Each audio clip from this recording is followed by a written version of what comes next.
I can seize my own silhouette. I'm getting stronger, step by step. The clock is ticking, but there's no time for regrets. I've been flying from town to town, from London to Taiwan.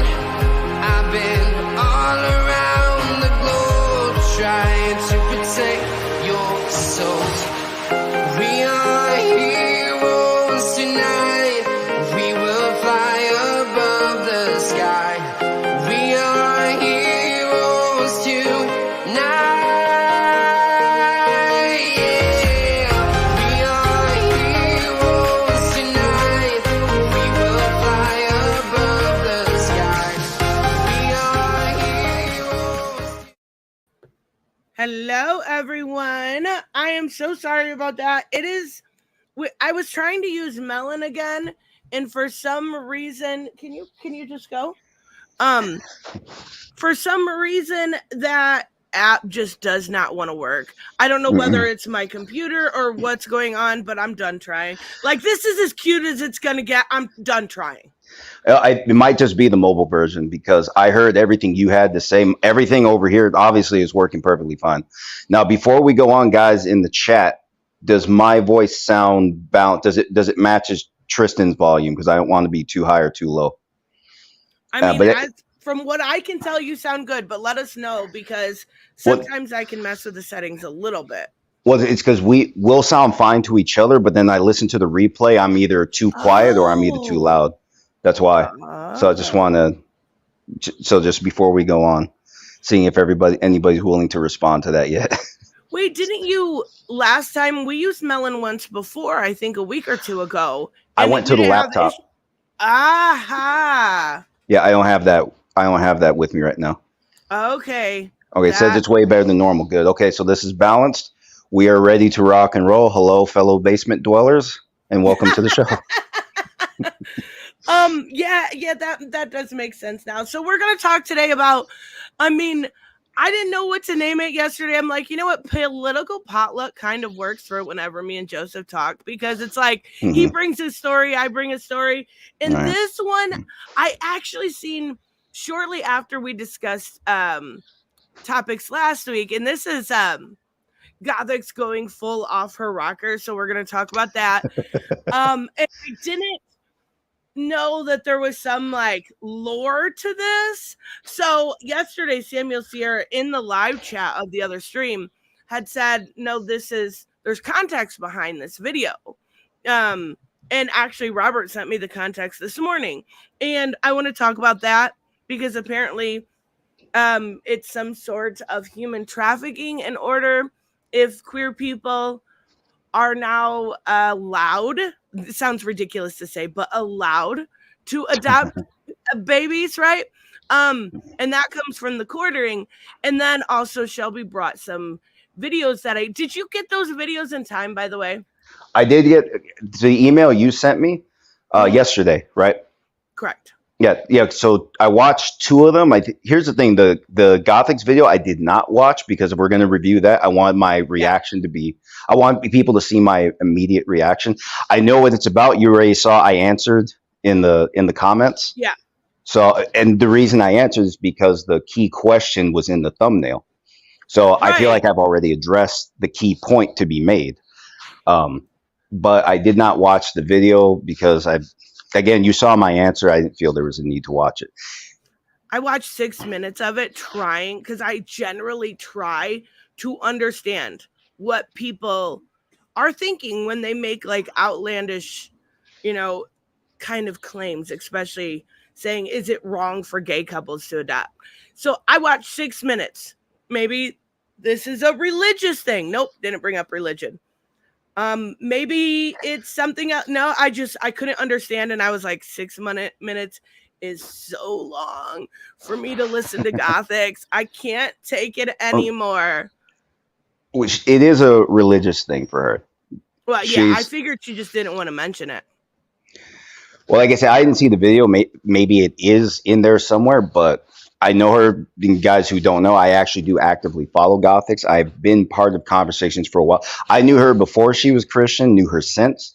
I had my first conversation with her shortly after she began admitting publicly that she is Christian now, our first conversation, what she wanted to have the conversation with me because I'm an atheist, because we are contrasting Right. more so than, well, I guess superficially, that's the argument I tried to make. Superficially, we would be more contrasting than similar, but I don't, because she explains things from a religious perspective. Now I don't.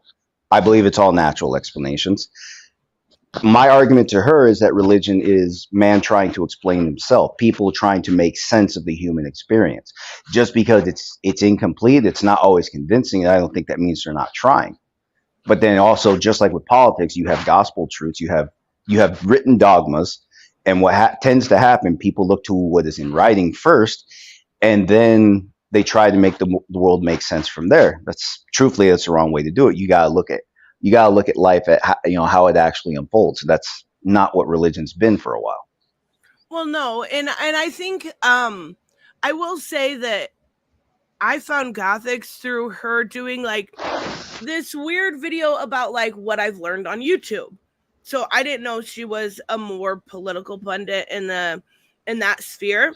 And she was like, what I've learned on YouTube, right? I've learned that you should use this kind of mic or this kind of, and she actually taught me about TubeBuddy. So I'm like, I'm going to subscribe to this girl, right? I actually use that every single day when making videos to tag my videos. And that was because of her. So I subscribed, and holy shit, like I just felt like I saw a girl that had a relatively reasonable head go down a rabbit hole that I very quickly, right? Very, very quickly, like immediately on the trans stuff, on the gay stuff, like it felt like it was almost overnight. And it was very weird to me because she didn't seem so radical in her beliefs. It was gradual. Was it gradual? And like I said, I didn't know her from anyone else. Yeah, it's also a surprise to me too. Like I said, it was gradual.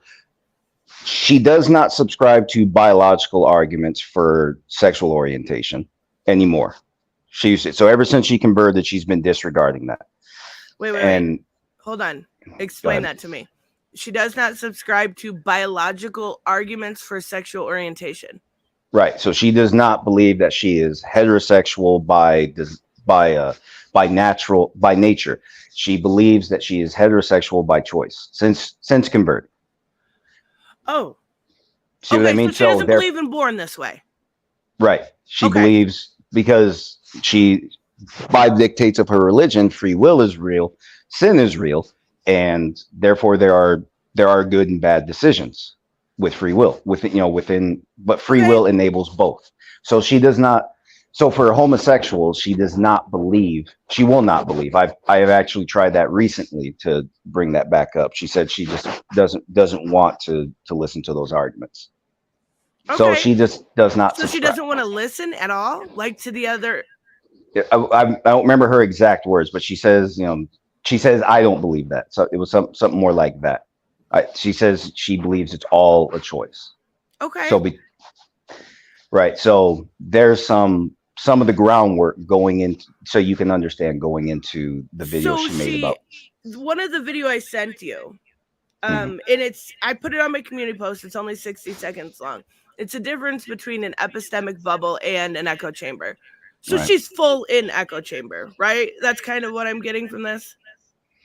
If the difference between the two matters, I haven't heard that other term until this morning when I found your email. Okay. But if the difference between the two terms that matters, that is true. She's admitted that before. She knows she's in her own echo chamber, but I think people don't really understand. She doesn't say this as much anymore. She wanted to be part of conversations to balance out political and social tensions. And I know, based on her approach, it's not working, and that's what kills me, because I see what you guys see in the videos that she actually posts, but I also see completely different temperament in other videos in private chats, and it kills me to see, because the temperament I see in those private chats is much better for the balanced conversation she's looking for, and even live she tries. I do believe she really sincerely wants to balance out these tensions, but a partisan approach isn't going to work. It doesn't No, matter absolutely how not. good. Yeah, it just doesn't matter your intentions. Just bottom line, a partisan approach isn't going to work. You should ask her if Jesus is trans if she doesn't subscribe to any. No, she's attacked that one already. All right, has she?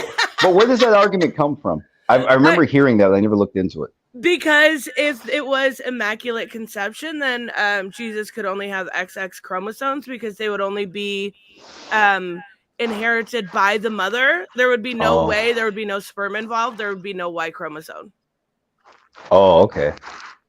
So there is a biological reason for that argument. That's actually not true. I can tell you about this. There's a guy out there. He's just some kind of social, like a social psychologist, but also a biological reason. I think it's more like biological psychology.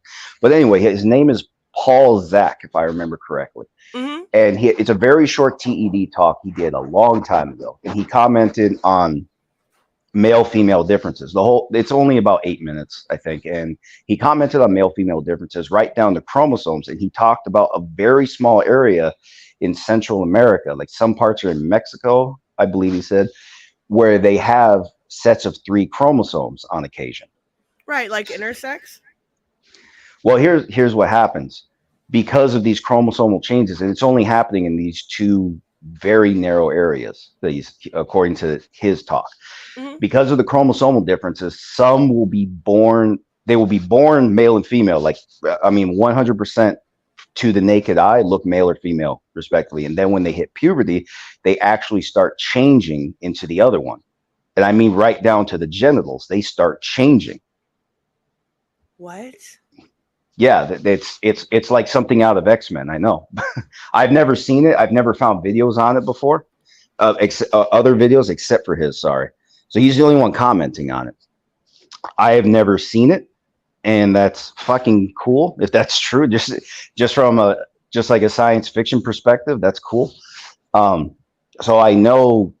Well, here's what I'm getting at though. People can be born. Well, at least they've been born with 3X or 3Y. Right. So I don't know if that means let's say if Jesus really was a virgin birth, he was not. But let's just say, remember women were lying back then too. Okay, so that is fair.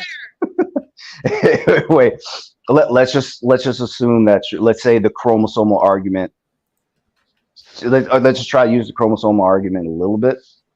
It doesn't seem like it would hold entirely. It seems like there's some basis for it, but further study would be needed. I don't know. Oh, for sure. I've never heard. Now, if someone were to say, yeah, Jesus was born female and then became male later in life, there would be a modern explanation for that. But based on what you told me, that's not what's being said. No, I'm kidding. Anyways, like obviously, but I do find a lot of the I know you're completely atheist. I don't know. I go back and forth all the time, right? I would say I'm more agnostic, but my issue is like a lot of the shit that we see in the Bible is completely, I don't know whether to use the word depraved or what, like, because no, so that the Old Testament is fucked. Yeah, like even silly little things. Can't have tattoos. Slaves are okay. Like these kind of things fuck with my head. I don't want to believe in something that is that cruel and horrible. I'm like, I can't believe it. I can't. Well, the big one from Old Testament that stood out to me is the guy that was going to cut off his son's head to prove that God is more important. Yeah. You're out of your fucking mind. Yeah, fuck off. I'm not doing that. No. Yeah. No. But let me also address something you just said, because you talked about belief. You said agnosticism. The common use of agnostic isn't actually what agnostic means. Agnostic is a position that the truth about God, whether he be real or not, is unknowable to us. So in other words, we do not know the voice of the angels from the voice of God. If angels are real, they do not know God from something in between themselves and God. It could go on and on. So you see what I mean? It just goes on and on that way. Because Yeah. if God is above all, then there's no way to actually fully make sense of him anyway. So if he's real, there's no way to fully make sense of him.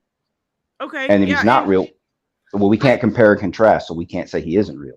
So that's the and agnostic position. I think I'm more like I agree with Otis. I would like to think there's something greater than myself. So that's kind of why I hold on to the idea that maybe I'll have this coming of Jesus moment, but it hasn't happened yet, and I'm in my fucking 30s, not 50s, 30s. I don't know that it's gonna. Like, there's just too much fucked up things for me to look at the Bible and be like, okay, I'm cool with that. And like the one wild one to me, not to get too religious, guys, I apologize, but like the one where it's like you should fear all fearing God. Like, why? I thought he was like this being of tranquility. Like, why should I fear him? Why would I want to go to heaven if I'm scared of him? Oh, I understand what you're saying. Yeah, the Old Testament. Well, honestly, at the same time, maybe the Old Testament is right. God is real because cruel. Apparently, God was cruel as fuck.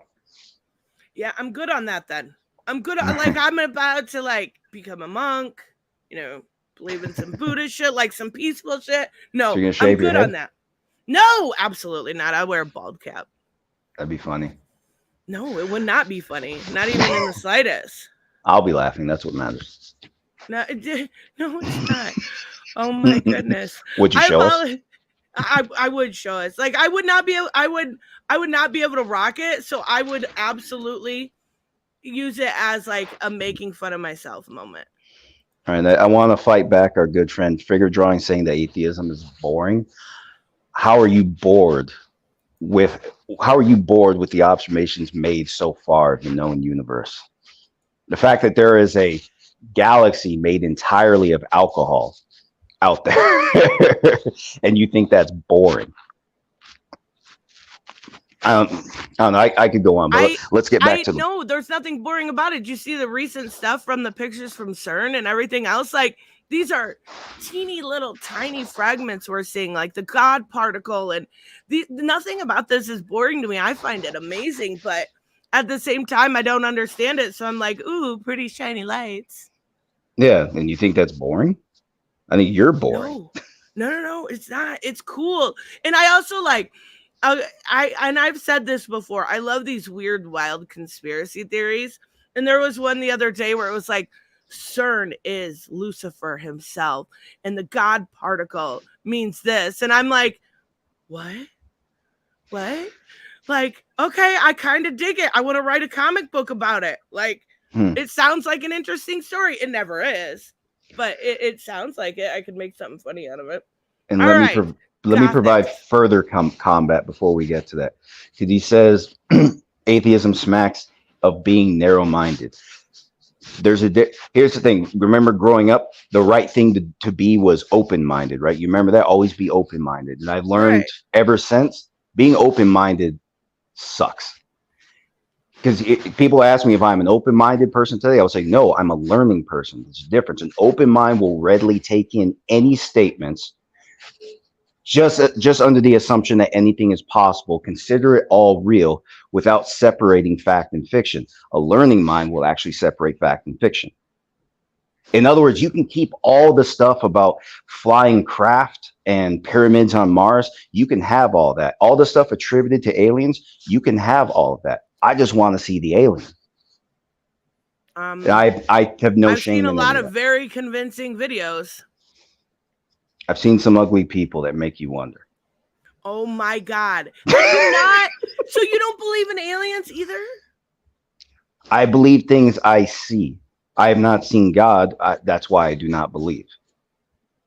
That's it. Like I'm not one of those that came from this devoutly religious and abusive family. I'm not one of those. It's just that simple. I do not believe what I have not seen. You're telling me God's up in the sky. I'm watching. I'm still watching. Well, I'm still watching the sky. I'm not really looking for God. I've seen more evidence of aliens in the past 6 months than I have of God. But I'm just saying, after that shit in, what was it, LA or something? It was crazy. Right. And true, we don't know a lot about what is out there, but there's a reason we have not seen it. We don't have the right observation. So the reason I don't believe is because I have not seen. That's That's reasonable. fair. That's Like, reasonable. Yeah, remember absolutely. how many speculated animals turned out well, not to exist or turned out to be scams? People believe Bigfoot because they think they saw it. The guy in the suit already admitted he was a prank. He even provided the suit. I don't know what else there's to say, but some people will say, well, we don't know what's out there. Okay, well, that's an open-minded perspective. Cool. You are readily taking in statements, considering them to be true because you believe anything, or at least holding the possibility that they might be true. Okay, I can do that too, but I'm still going to separate fact and fiction at the same time. So that's the difference between me and an open-minded person. And I'm 100% fine with that. People can call me closed-minded all they want, but I'm not readily taking in lies. No. I would think you were still open-minded. You're logically open-minded to a fault almost, where you won't even believe the crazy conspiracies that are fun as fuck. Oh, I definitely think they're fun too. Don't get me wrong. My favorite one that Alex Jones made years ago is that the movie Machete was designed by the U.S. government to incite racial war between the U.S. and Mexico. Wait, really? That? Oh my. Yeah, Okay. you gotta look up. Yeah, you gotta look for that one. Oh my gosh.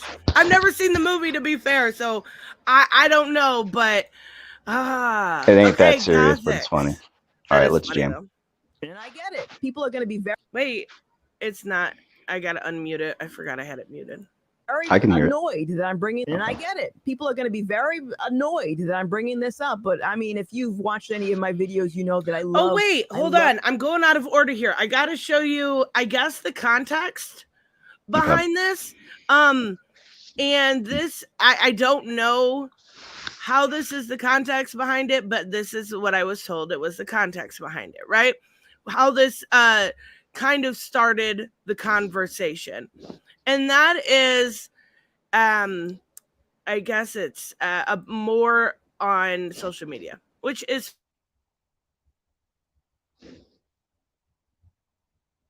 Hello? Did you stop talking? Yeah, hello? Okay, audience, can you still hear me? I can't hear Tristan at all. Well, anyway, I'll just keep everybody going. So I don't really know what specifically inspired this video. There's context missing. This is something, like I said, I actually follow Gothix. You'll even see me in her chats once in a while. And I'm just speaking to what I know so far. This is what she holds true based on her religion. But like I said, if you were to if you were to speak to her at a different time, the intensity you see in her videos is not something that she shows in private chats. And like I said, she's much more balanced than people know. And that's, like I said, that kills me to see because she actually is a good person to talk to. It just kills me that she subscribed to the very intensely religious rights position on just about everything. I don't really, and she's not really a malicious person. I know based on her statements, it would throw you off because, yeah, she has made some very strongly worded statements, especially since she converted. In fact, when she first converted, she had gay friends and transitioned, and she knew people who transitioned way before she was Christian. And since then, I understood that she kept those friends. And that's something that came up when she and I first spoke, because a lot of her statements got so strong after she converted. Even, yeah, her supporters were wondering, are you now a hateful person? And that question did not come up until she converted to Christianity. And like I said, it's unfortunate to me because if she had just taken a step back, and the thing is, you've all seen, or some of you have seen when you're interested, she goes straight to the Bible. She goes straight to holding written statements in the Bible true. And I've argued with her before, not with any real combat. I'm always polite in conversation. Welcome back, host. I've always been polite with I've always been polite with Gothix in conversation when I was in disagreement. And that's something she wanted to show, is that peaceful disagreements are still possible.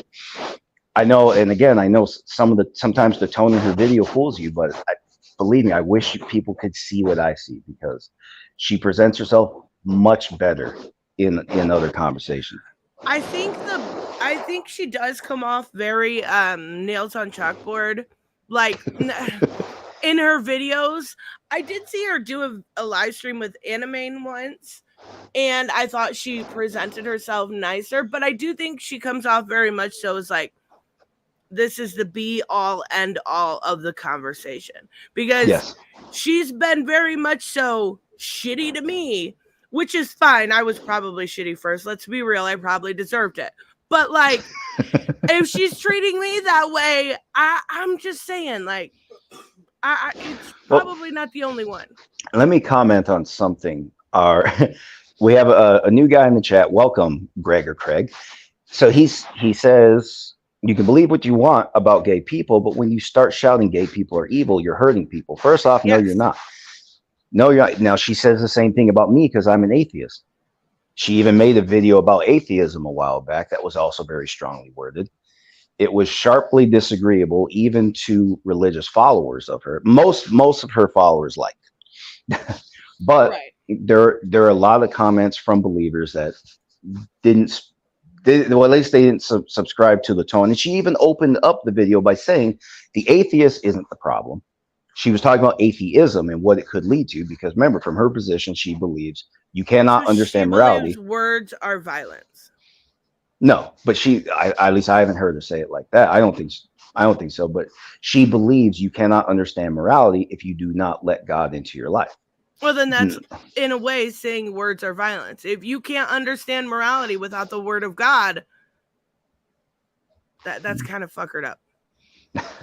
Well, of course, I don't agree with her. We've had that disagreement for a while, but that's also why, like I said, that's why I take part in these conversations, so I can show people the non-believer isn't actually your enemy. My argument has always been the church is your enemy.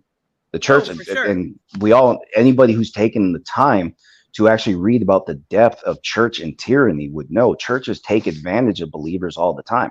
The reason I don't like the Republican Party is they're just an extension of the church into U.S. politics. That's all they are. And that's why now you're seeing all this talk about like the religious liberty is under attack. No, it's not. Religious dominance is under attack. Religious individual liberty is not under attack. Not even a little bit. No, that's why Gothix, when she wanted a religion, she walked down the street to a new church and she joined. All while she was being told religious liberty is under attack. They didn't even charge. You can't. You can't say your religious liberty. You're in, and I think that's also something people don't understand, because when people think of the freedom of religion, they think of Christianity specifically, organized religion specifically. And yeah, Supreme Court precedent historically would fool people, but the truth is the freedom of religion ultimately means the freedom of opinion, whether or not it's a religious opinion or not. But to write specifically, but I think the Constitution was supposed to say the freedom of conscience. At least that was a proposal at first, but freedom of religion. So the free exercise of religion, by example, and the establishment clause that government shall not establish a religion, that was much more clear. That was actually much more expansive, because the freedom of conscience, that would come down to an individual pursuit of right and wrong. But the freedom of religion also protects religious ritual practices, which have always been subject to regulation. But let's imagine you can pursue right and wrong, but you don't have the freedom to your individual rituals. So then government can target you just based on their disagreement of your individual rituals. So it was actually important to word it specifically as freedom of religion. So I want to ask a question. Okay. Do you think, because I didn't see who made the comment about how it's an issue when, what was it, when you demonize queer people or something along the lines? That's how you started this. Mm-hmm. And you said, no, it's not an issue. But do you think this whole trans panic, this whole issue would have arose without voices like Gothix? Oh, without similar voices? Yeah. I think questions would have been asked. I don't think the rhetoric would have been the same. I'll say that. So you can see how that might cause some issues when it goes into legislation and everything else. It ain't gonna. Well, it's not gonna last. You already know that. Yeah, of course I do. Yeah, the vast majority. Something I've already explained. Politicians know that anti-gay, okay, especially the court loves lesbians more than they love you. Okay, nobody's going to regulate lesbians. All right, but anyway, all the anti-trans. Well, also depends what you're calling anti-trans, because as we've established, these surgeries for minors are dangerous. Right, and it's not just that. I'm talking about like there are certain bills that, even as somebody, I guess I don't know terms according to figure drawing, according to myself too. Let's be real. I'm just giving him shit. But even as a liberal myself, there are certain laws that I wouldn't support that the Democratic Party necessarily would, whether it's bathroom stuff, right? And issues like with sports, right? So I think that's where they lose, and they also include those in any this is anti-LGBTQ. No, not necessarily, right? But I do think there's definitely a demonization that we've ran into. Do I think it's going to last? No, of course not, because the mass majority of Americans do not give a fuck what you do. Mm-hmm. It's just the fringes on the right, or left, for that matter. Well, yeah, you can borrow from political extremes. What were those people say? Touch a dick or you're gay and hateful. There's some shit like that. Anyway. Wait, touch a dick or you're gay and hateful? That's the rules? Yeah, it's stuff like that. Because you're basically touch a dick or you're a self-loathing gay. It's just dumb shit like that. It's obviously I don't subscribe to. Addressing our good friend figure drawing. No, I do not believe ghosts are real. In fact, I spent 4 days and 3 nights in Japan's Suicide Forest, supposedly the second most haunted place in the world, and I was trekking my way to the top of Mount Fuji to see if there really was a demon living in a cave up top. And the only reason I didn't walk the whole mountain is because I ended up taking a bus up there that stops at a kick-ass ice cream shop right at the top of the mountain. So no, I do not believe ghosts are real. That was when I firmly decided this shit is not real. Anyway, back to I don't believe in ghosts. I would like to see something first. Right. Let me toggle my audio filter. Give me 3 seconds. You're fine. But this is basically what we've got here is, to my understanding, the context behind. Oh yeah, this guy. Yeah. So Shane Dawson is a creep. Shane Dawson, this is a little scary. So I want to take that out of the equation, right? Because he doesn't specify with Shane Dawson. 2 gay men buying a baby is human trafficking. Okay, now I understand the comment made in the chat. Holy shit. Yeah. Now here's the thing. I've only seen clip portions of the video that really, really set people off. Wait, what video? Where he's talking to his cousin. I guess you have not seen that. No, I don't know. No. Dawson. Oh, see, I don't follow Shane Dawson. He's a weirdo.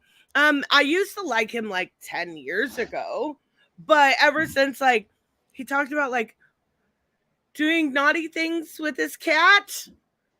The fact that I know 2 people online that have said that is totally fucking weird. But the statement of it itself is ridiculous. Then he goes on further mind you, Quartering's always went in with this idea that I guess he has 2 gay dads.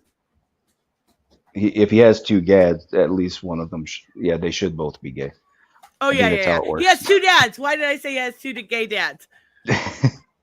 All right. Anyway, let me address something that somebody said in the chat just to provide closure. People understand where I'm coming from. He asked, why is gay couple buying a baby worse than a straight couple buying a baby? Fundamentally, no, it's not. But as I left this comment in the Gothix chat, but to somebody's comment reply. If we look at the stats, you guys can look this up. Borderline personality disorder, a common diagnosis in women, and yes, legitimately. I know a lot of people just like to throw that term around to call women nuts, but medically speaking, yes, it is a common diagnosis, and vast majority of people who meet that criteria are females. And the vast majority of people who have met that criteria chief criteria. The cause being sexual assaults, usually in teenage years, by an adult male in their life. So those are heterosexual dynamics. So that's male into female. So if you're going to make statistically, if you're going to make an argument against anybody adopting, the right argument based on stats would be that no males of any kind should be adopted. Right. It's something like 75% for women, isn't it? It's a big number. It's crazy. Now, yeah, we know predators are everywhere, but if you're gonna talk stats, then if you're gonna talk history, then that would be the right argument to make, that no males of any orientation should be adopted. But that's not going to happen legally. It's not going to happen. It's too selective. And that's where I stand on it. You're going to say you're going to blame somebody's orientation. Tell me why. I've been hearing this my whole life. Like I said, now bringing it back to a point somebody tried to make earlier about words and violence. No, they're not. The statements are not hurting me. Here's why. I don't believe the statements. Right. Other people might believe them. That is the fault of the listener, more so. So that's why I don't really subscribe to that statement when people say that the statements are harmful. Why, if you don't believe them?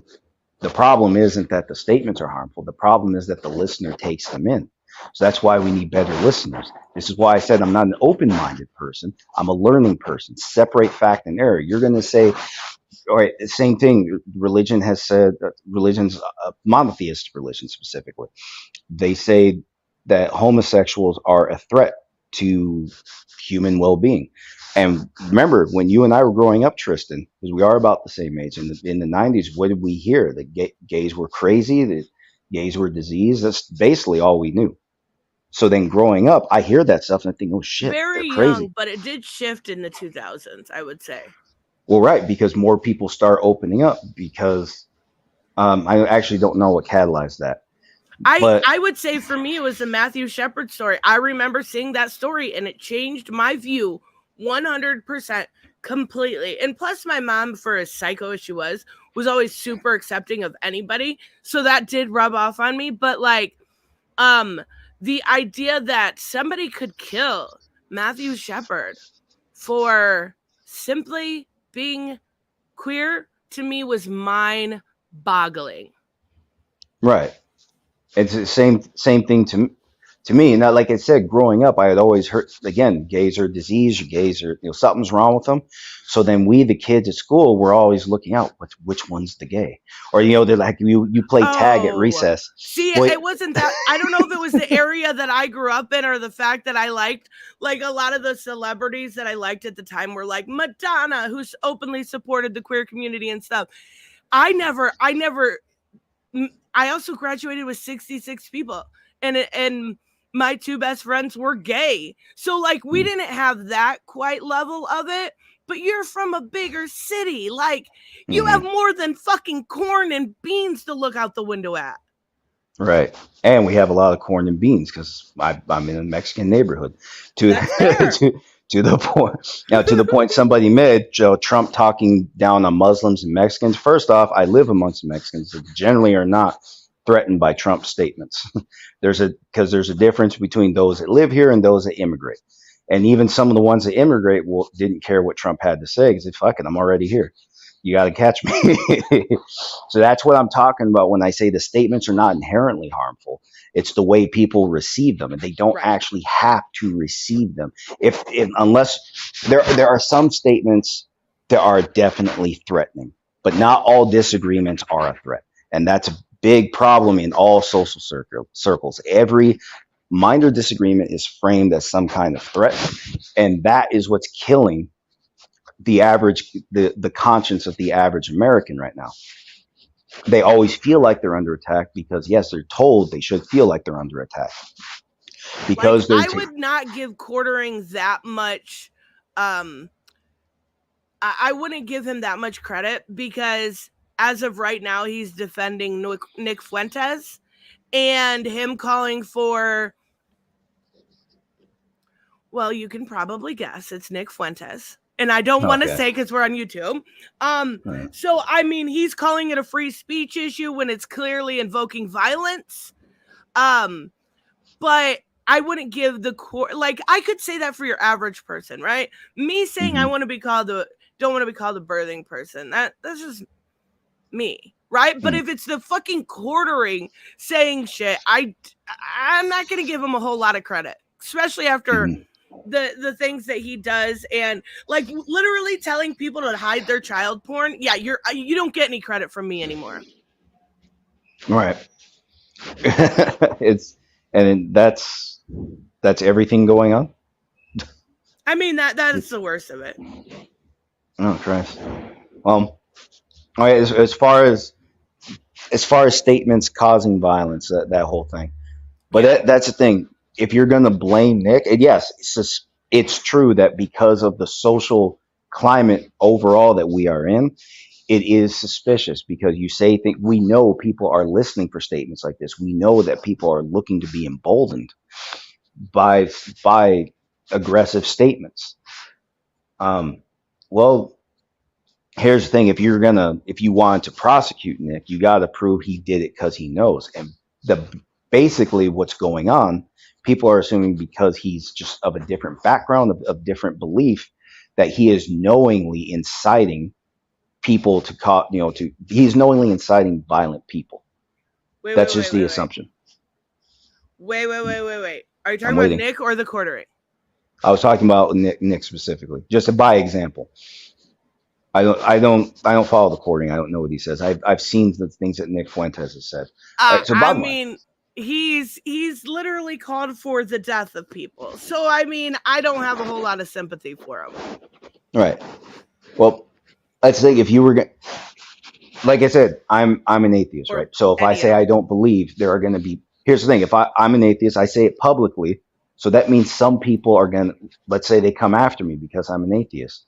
I didn't knowingly incite them. They came after me. So am I just supposed to never speak again for my safety? Wait. This is this is not equal, right? Saying I'm an atheist and saying all people of a certain religion should not be here are two completely separate issues. But depending on who's making that statement, because I'm atheist, I am of the wrong faith, and therefore I shouldn't be here. What? Yeah, a lot of how many foreign Christians actually think atheists are perfectly fine? But you're not inciting violence against a certain group. You're just saying what you are. No, my point being, there are always going to be violent people out there listening for the wrong statements to them. So that's why I'm saying the key to the problem is not the speech. The key to the problem is the violent person. As far as whether or not somebody like Nick is specifically inciting them, and I know that's the basic assumption, but then you can say that about every political circle. So if that is your baseline assumption, that somebody making certain speech is necessarily calling for violence, then who is speaking safely? The speech is calling for violence. There's the difference. What? I think that's what you're missing. Right, but I don't follow absolutely everything you say. I know some things you're talking about in the past, but no, I do understand that, but no, there's definitely been speech that has been call to arms, right? I'm not saying from the quartering, I'm saying from Nick. Mm-hmm. All right, what do you think about this? Babies deserve a mother and a father, not to be sold. Oh my God, this is so demeaning. I'm sorry. Not to be sold as an accessory for gay couples. 2 men are adopting a newborn baby. What the fuck? Okay. Right, there are untold thousands of mothers and fathers on a waiting list, and there are a lot of stipulations when going into adoptions. There is. They have that option, though. This is willingly this is what is really ridiculous, right? Giving the child suboptimal conditions to grow up. He just assumes because they're gay, it's going to be suboptimal living.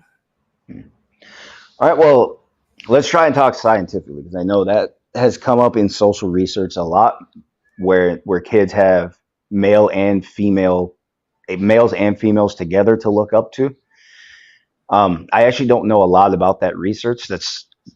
just something I know is out there. Supposedly, here's the thing: males and females from birth, they do respond to males and females differently growing up. All the babies in my family that are female, they gravitate to grandma, they gravitate to their aunts and their female cousins 100%, almost 100% of the time. They like me, but I don't feel like the babies in my family, they like me, they don't love me yet. Because somebody like grandma will walk in the room and she'll just dart over to grandma. I can't compete with that. And I remember when I was Well, a let's kid, be fair. Nobody can compete with grandma. no. Plus, my mom makes everything good. But even when she doesn't have food in her hands, the baby's going to run her way. And I remember growing up, I gravitated straight to dad, up to 100%. I never did, I didn't dislike my mom at all. I love my mom, but she was not dad. I feel bad saying that, but I think she knew.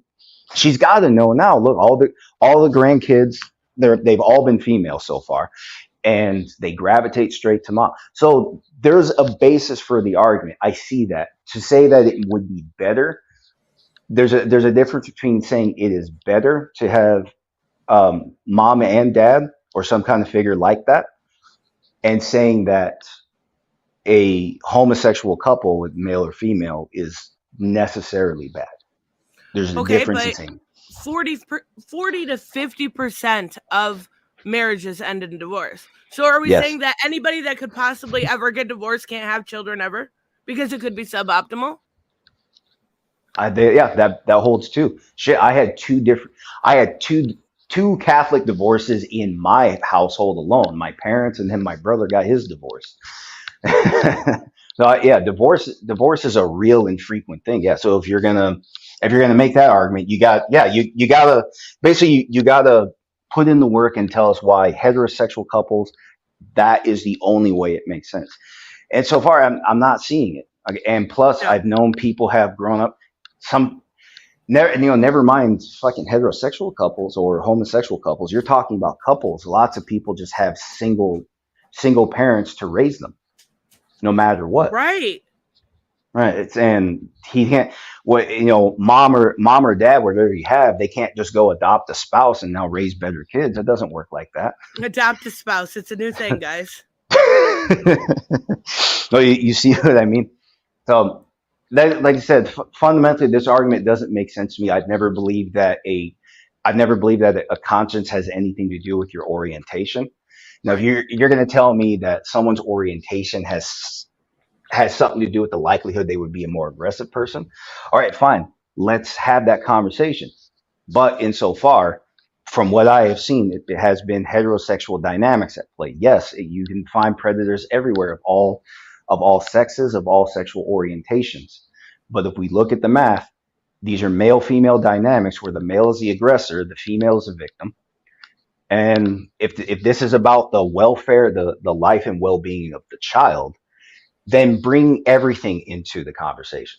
Obviously, the singling out homosexuals is obviously just insofar it's been a religious argument chiefly. Right. I've seen the same thing about atheist couples. Atheists are born evil, obviously, right?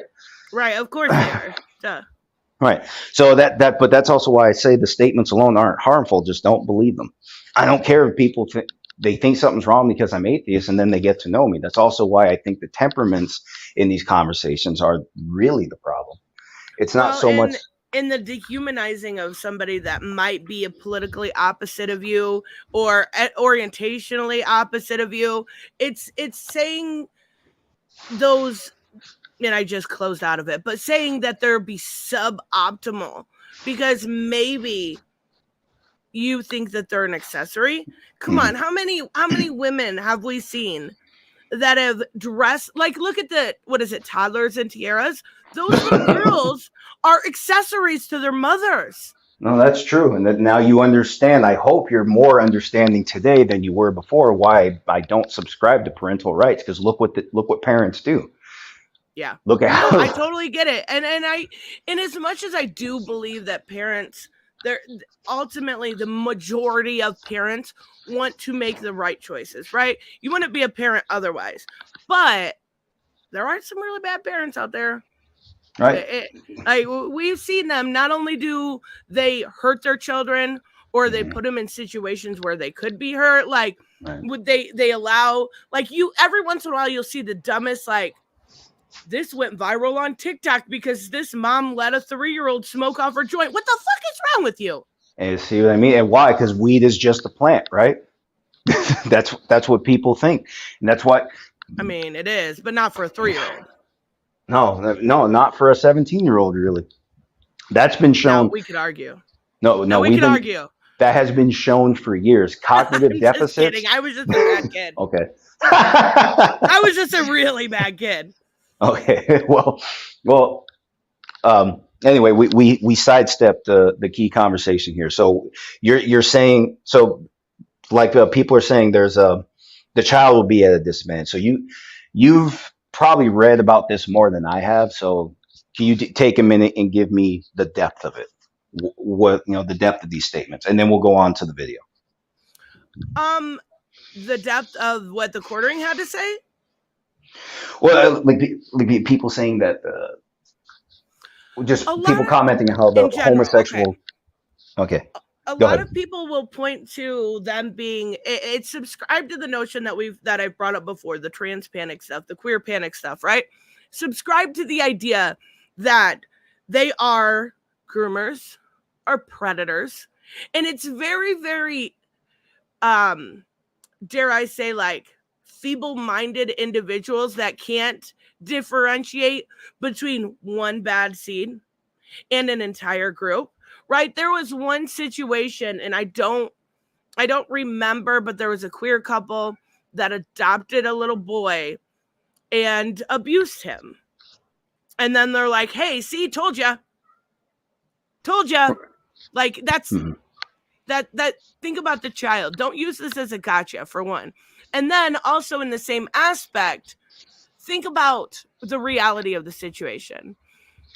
Straight couples that adopt or that have children or that have, their children around family are much more likely to suffer the hands of abuse than queer couples by sheer numbers alone. Now, we could talk per capita, but I'd have to look those up. But by sheer numbers alone. So this idea that a queer couple, to me, could not be great parents is ridiculous. Because, like, just from my own personal experience, both of my parents were complete and utter shit. Like, one lived half a way, 90 miles away, and the other one was smoking meth. Yeah, but, those straight couples, they know how to do it every time. Right? Like, it doesn't make sense. There are bad apples in everything, but I'm not going to say all straight couples are bad. Right. I'm not going to sit here and say that all, and remember, obviously, I'm not here to say all males are bad. This is the argument I made earlier about heterosexual dynamics in child abuse. Obviously, I'm not here to make that argument. I'm just here to say, if you were going to make an argument based on what is known fact, then the only argument I would think of, and I'm not supporting it specifically. I want people to understand that. I'm not actually saying that males should not be able to adopt. If you're going to have that, males just shouldn't have kids at all. But anyway, I was just bringing that up to make a more complete presentation rather than singling out people because of their orientation.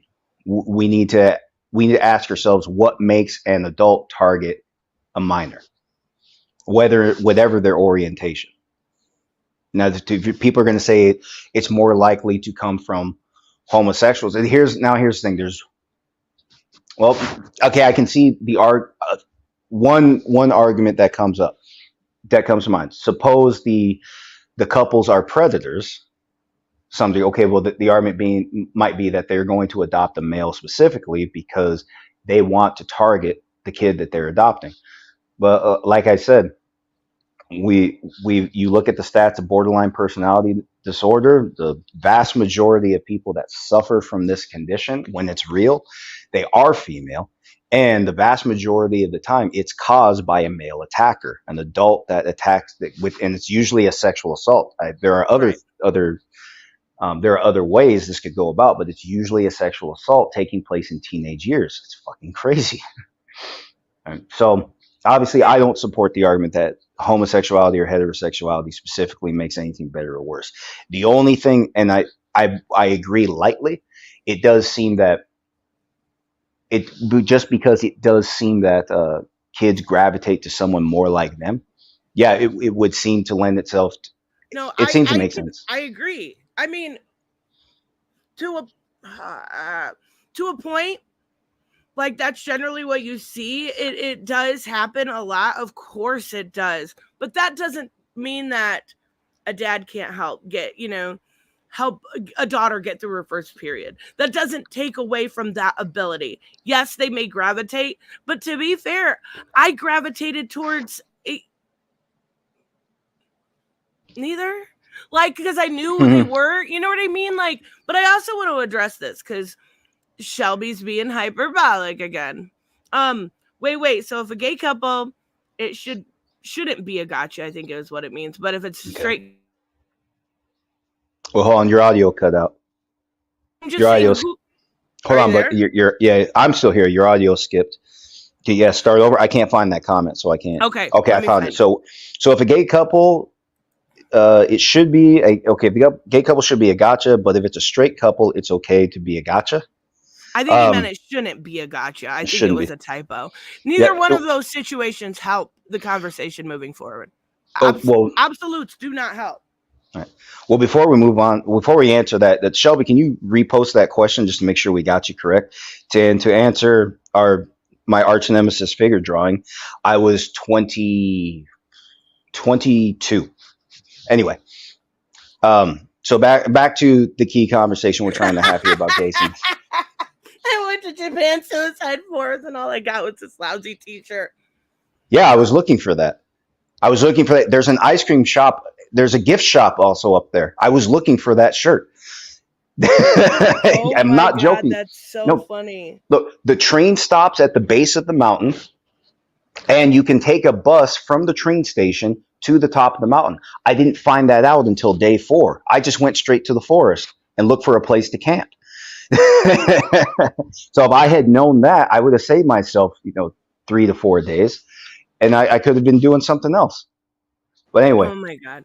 And I don't know if Shelby's going to say it again, but I don't think he was stating anything wrong except for statistics are basically there's not a whole lot to argue with. Most men are statistically going to be hurt in a violent crime, women in a sexual crime, right? Unless you include prison, then that's a little different. But and that doesn't take away from the fact that you were a victim, right? In no way, shape, or form does that. And that was not meant to be at all. Right. We're just talking about common stats. Because remember, the baseline argument here is that it's usually homosexuals that get targeted. But anyway, homosexual couple, first of all, that can refer to male or female couples respectively, whatever. It's not a heterosexual couple. So people think only heterosexual couples should be allowed to adopt. First off, constitutionally, it's not going to happen. No. Bottom line, it's not going to happen. So a lot of this, chiefly, just don't worry about. Yes, some states are going to try, and then courts are going to shut it down. It's going to be the same thing back and forth. It's going to be the same thing over and over, I promise. But now let's actually talk about the argument itself. Apart from the fact that it's just not legally going to happen. Let's just talk about the argument itself. Again, I'm not of the opinion that there are good orientations any more than I believe there are good colors. I believe that our sense of right and wrong is an inborn thing. It gets better or worse with time. A good teacher can make it better, but a teacher does not give it to you. That is my position. And I hold that true in everybody. Like I said, when I was growing up, I was told the gays are evil. I was told the gays, because here's the thing, and I've mentioned this on the stream before, seeing them in the news, they were either serial killers or they were diseased. That was chiefly what we saw. Sometimes, like, some guy would get arrested for multiple killings, and in the news it would come out that he was homosexual. So growing up, that is the kind of stuff I heard. So now imagine my surprise. I meet people later in life that would later admit that they are gay or bisexual males. And I didn't see anything wrong with them. They didn't Right. treat me any differently than anybody else. And I'm a firm believer that if you are going to tell me something is a threat, I need to know why. A hungry lion, I believe you, fine. But if you're going to tell me people or like something is wrong with somebody, just like any criminal accusation, because you guys, everybody's seeing it right now. Everybody's accusing somebody else of being some kind of a predator, with some kind of sexual predator. Everybody's throwing it around. This is the importance of putting the burden of proof on the speaker, so you are not the fool. Whether it's someone's sexual orientation, the religion they hold true, whatever, and all that's in play right now in this conversation, you're going to tell But me even that's a if you threat. I get to want to know that why. point, even if you get to that point, you're blaming, even as many times as I've brought up people ignoring the Catholic Church, right? That doesn't make every single person that's Catholic a bad person. So you can have those conversations, but you have to be careful not to label a whole group. And I know, like, I'm hypocritical in that, and I'll use hyperbole and I'll say something about a whole group, right? Like, I'll say the right or the left. But well, I know you're generalizing. I get that. I know that's always easier than trying to make an exact estimate or an approximation of any kind. I get that. At least I do. the gays, like we're an organization or something.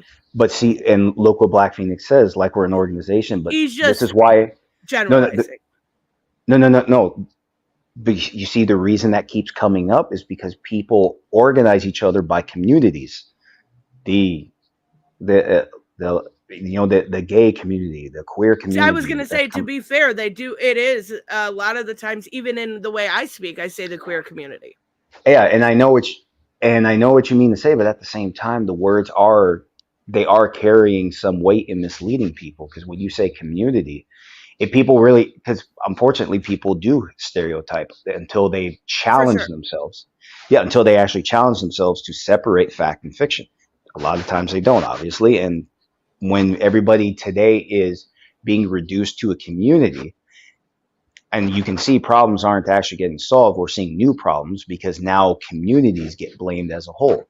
So one homosexual couple targets their adopted kid, and now the community gets blamed. It's seen as a representation of a whole because communities are seen, they're seen to be something that's just somehow universally similar within the community. It's not the right way to see it. I believe in individual differences. That's why I said, if you're going to tell me somebody's a predator or anything like that, I need to know why, because I'm a firm believer in the presumption of innocence. Right. And I don't think necessarily, I think when people use community, I can use it for anything, right? The Mortal Kombat community, the DC Comics community. It's just a blanket term because internet speak has become, it's so hard not to offend somebody by saying something like that. Like if we're talking about, like the other day I was watching one of V-Slayer's videos and it was like the GLF community. And I'm like, what the fuck is this? I don't know these things. Like, so, I mean, it's not necessarily, but there is a point to be said that when you share traits, you do kind of stand together, right? Like you do. There is a thing to be said that the queer community standing together and standing up for themselves, or, even using Mortal Kombat. Well, they're really excited about the Mortal Kombat community right now is really excited because MK1's coming out. Had to slip that in. Every stream. Smoke is going to be a favorite over Scorpion. Mark my words. I mean, I could see that, but it's Scorpion. At least in competition. For the average person not playing online, it'd probably be Scorpion. In competition, Smoke is probably going to be a big favorite. A bigger favorite than Scorpion. Melina, just saying. She's ugly. Oh my God. No, what the? You don't have eyes, apparently. I do. I've seen those horrible teeth. Okay, yeah. You make a point. All right, anyway. Yes, the straights. The straights. The straight community. I mean, like they did that whole what was it, like super straight something or other, like, because I don't know why. I think it was a meme. All right, let's get back to our subjects at hand. Let's continue to entertain the crowd the right way. So what are we looking at now?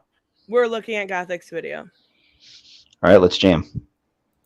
And I get it. People are going to be very annoyed that I'm bringing this up. But I mean, if you've watched any of my videos, you know that I love these really deep philosophical and spicy conversations. I love them. I can have them all day. I don't get upset. Why can't you? Gothix. What's up, everyone? My name is Gothix, and welcome back to my channel. I haven't made videos like this in a bit because I feel like I've been talking in circles, and there's only so many times I can repeat myself. But let me just clarify on that really quick before we get into this video. Over the last year and a half, I've come to realize that the majority, if not all, of the issues that most people are upset about in the world really fall back on moral arguments. And unfortunately, people don't want to question their own standards of morality because I actually 100% agree with her holding there. a mirror up to their face, and I 100% agree with her there, except for she has very little self-awareness. Right? Like a lot of things fall back on not wanting to see your shortcomings. We all have shortcomings. We all do. We all fuck up. We all make mistakes. But judging people by their identity, by their race, that's where I think she has very little self-awareness. Well, also keep in mind, guys, she now subscribes to a religion that condemns me simply because I'm an atheist. And yet me and her actually do get along fairly well. We never met in person. She came out to Los Angeles a few years back. I didn't go because I was at work. And like I said, I do actually occasionally I go to private. She's part of an app called Locals. And for members, they can take part in conversations that she has. She has live chats all the time. Anyway, so especially on Saturdays. I've occasionally been part of those when they have been on during the week. Anyway, she knows what I hold true. And the comments I have in those conversations are very different from the comments that the religious believers are making at the same time. And I'm still there. She does not really believe, at least me specifically, so far, she does not believe that I should be condemned. Yeah, she's under the impression that if I do not subscribe to biblical teachings, that my soul will be condemned. That is the worst. Honestly, the worst thing she's ever said to me. It's nothing I haven't heard my whole life. I grew up in I grew up in very Catholic region, and I've been told that my whole life. But here's the thing: because I treat people well, they just think I believe in God, and that just goes to show you. That's like a lesson in empathy. So people read each other. They actually can read each other by nature as they learn as they learn to respect themselves and respect others. At some point, even for lifelong Catholics, they don't even ask themselves if I'm a believer at first. If I'm treating them well, they just assume I'm a believer. Then it comes out later. I'll just tell them I don't believe God is real. Never seen him. Christ, never met him. Something like that. And then there's shock. But the shock is always way down the road. And then what do I get? I always get told, please, I hope you find your way because I'd love to see you in paradise with me. I always get something like that. And Gothix basically tells me the same. Like I said, the intensity you're seeing here, as infuriating as she may be to many of you in the chat right now, like I said, the delivery you're seeing here is not the delivery that I would see in other conversation. Like I said, it kills me because if she had brought that on, a lot of the things she says fundamentally that people are just not going to agree with. Right. But the temperament is different. So again, I have not watched this video, so I have to hear exactly what she says. I also believe recently she said she still has her gate. No, she went to a Baptist spinoff called Non-Denominational. Westboro? No, I'm just kidding. No, no, she's not Westboro. But no, it's a derivative of Southern Baptists called Non-Denominational. Oh, that's kind of neat then. As far as I can tell, it's all the same. The names don't matter. Why they say non-denominational? Because they believe they are the purest form. of Christian Okay. teaching, right? And then what is Catholic, the oldest Christian church, what the name Catholic comes from the Latin word catalico, which means catalyst, because they believe they started it all. And and then what is Protestant? They derive from Catholics after Catholics adopted the church because they're protesting the direction the Catholics went, because the Protestants believe that they are the originals. They represent what is original. So all these different words, all these different names where different Christians are fighting over who is the purest, yet they don't agree with each other. And I've made that argument to her before. Why would I listen to any Christians if Christians don't even like each other? Yeah. I mean, I get it, but also there's so much like lore that I don't know. Lore. There's so much history that I don't know about Christianity and stuff, because I don't have a whole lot of drive to learn. I was bi-denominational. Like, I don't know if that's a thing, but I was Lutheran, and then my mom married a Catholic, so I had to be converted to Catholicism. And then I was like, this sucks. I'm gonna smoke weed at 14. So like there was no religious real like drive for me. And then I saw how the world was, and I was like, why would people be like this if there was this God? And again, same boat you are. I need to see something. I need some sort of proof. Give me a sign. Fuck. But Yeah, people ask me what would it take for me to believe. If Christ is real, I want to hear it from him. I don't want I want to hear anything about third party contact. right, I don't the want Bible was written by man. Right. I don't. Yeah. It says Gospel of Luke. Okay. If this is Christ, if this is his story, he should have written it himself. Yep. Basically, that's it. So in other words, I don't want the Gospel of Luke. I don't want from Christ to Luke to me. I want the middleman out of the way. Bottom line. Yeah. That's completely fair. Would you trust the story I told you about somebody else if they did something terrible? Wouldn't you want to hear it from them? You're not asking any different than you would from anyone else. And I think that's fair. If they did something terrible, I want to say, I will ask how you know. And I'll listen. But if you're going to, yeah. You have proof. All right.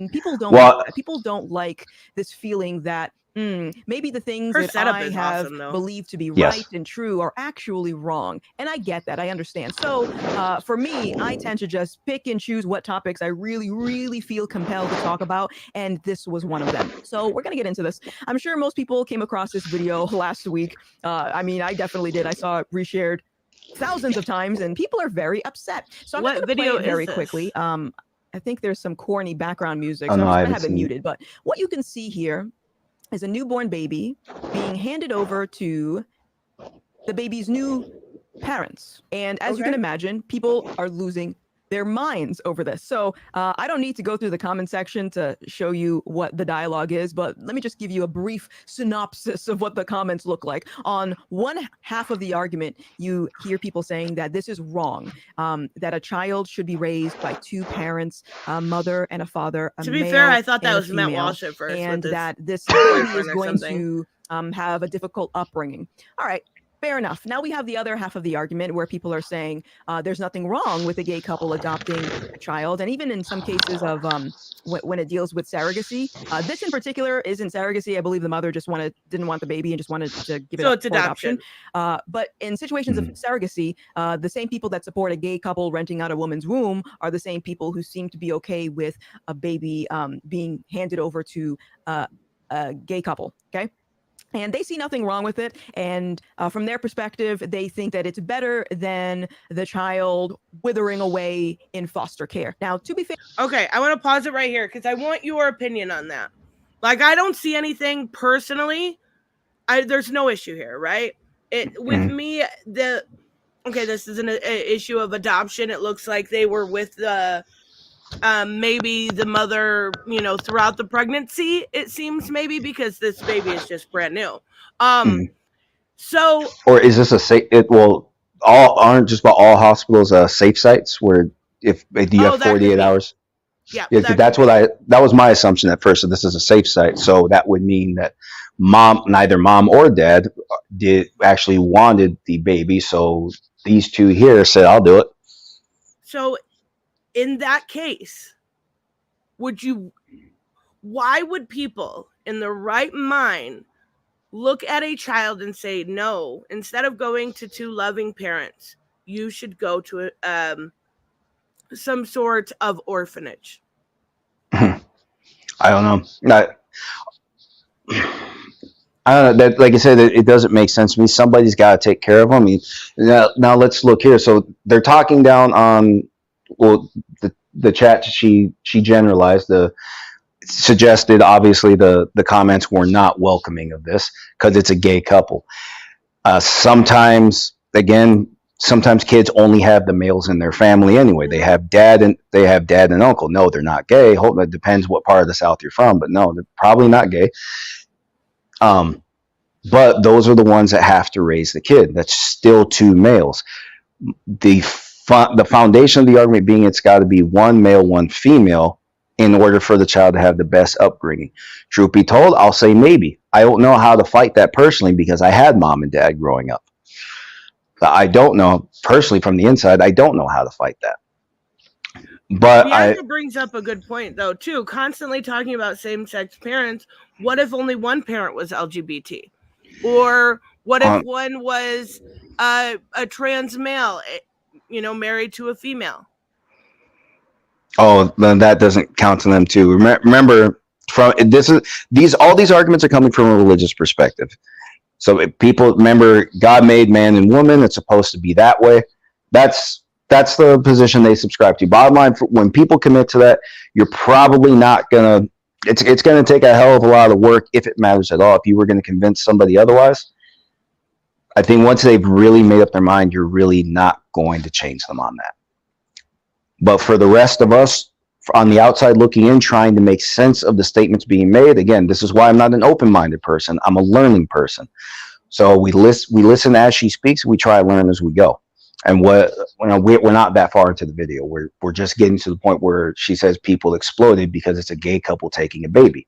Right, and that's why I wanted to stop and get your opinion on it. And Alva says, what if one of them identifies as a werewolf? Bianca, you're shit out of luck. Sorry about your luck. That's where my line of bigotry is. No werewolves. B, I think Albus is hitting on you. But I mean, so I don't think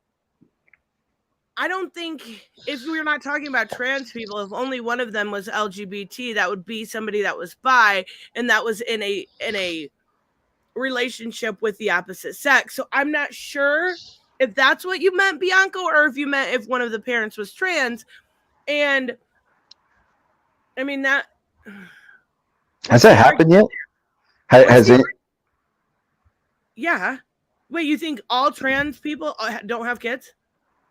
I just haven't heard of it actually happening. Like somebody transitioning and then having. I just haven't heard of it happening yet. About 3 months ago, there was a male to female trans influencer on Twitch, and I don't know their name right off the top of my head. That was actually able to lactate, and the right had a shit fit. Oh, well, that's because again, they speak from the position of the nuclear family. They're under the assumption that this is what God intended, and again, what's also on the other end of it is countering political rhetoric that is seen as an attack on the nuclear family or the male female family. Bottom line, guys, we already know, everybody here I think knows from the right experience that nothing destroys families like families. It's not because there's opposing rhetoric it's not because of supposedly anti-Christian rhetoric. It's not because people supposedly attacking Christians specifically. It's because bad people form families for bad reasons. How many times, Christ, I've heard this one a bunch of times growing up. She will have his baby so he doesn't leave. He will give her a baby so she doesn't leave. Yeah. To tie her down. To save the relationship. No, not even save the relationship. He just wants to tie her down. My brother did that to all his wives. Oh my God. No, he doesn't like kids. He just believes in having kids because that will tie her down. It's that ties her in. Also. Well, no. Here's the thing. he wants somebody at home. He'll still go get somebody else when she's not looking. He doesn't care, but he will still he will have kids just to tie down his wife. He'll put right. So I see things like that, and I hear all this talk about how the nuclear family is under attack. No one's attacking families like families. Yeah, and it also makes sense why you said earlier you had to deal with your brother's divorce. I mean, now it all makes sense. I could go on about him. I could go on about him. He's an absolute dipshit. Some of it was comical.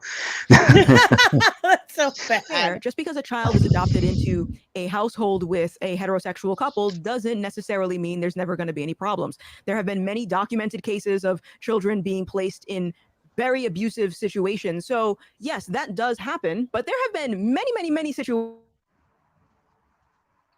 of the same thing happening with same-sex couples. So this isn't something, this isn't actually a good argument when people say, well, why would you rather let a child stay in foster care instead of giving it to a gay couple, as if the gay couple would never abuse a child. No, that does happen in the same way that it happens with heterosexual couples. Okay, I'll so give really, her credit. What's She's the at least factor here. If there is an going a different way than I expected. A child to be placed in an abusive household, what is that deciding factor that determines one situation to ultimately be better for the child in the long run? What I really hate about these types of debates is a lot of people seem to be more concerned with how the adults feel as opposed to what's best for the child, not what I personally think is okay for the child based on my own personal opinion. No, what is literally best for that child? The deciding factor, in my opinion, is the fact that we were designed to obtain a healthy dose of what both the mother can provide and both what the father can provide. And can you pause right there? Artificial. Yeah, I fully did not. I thought I watched 6 minutes of it. I must not have.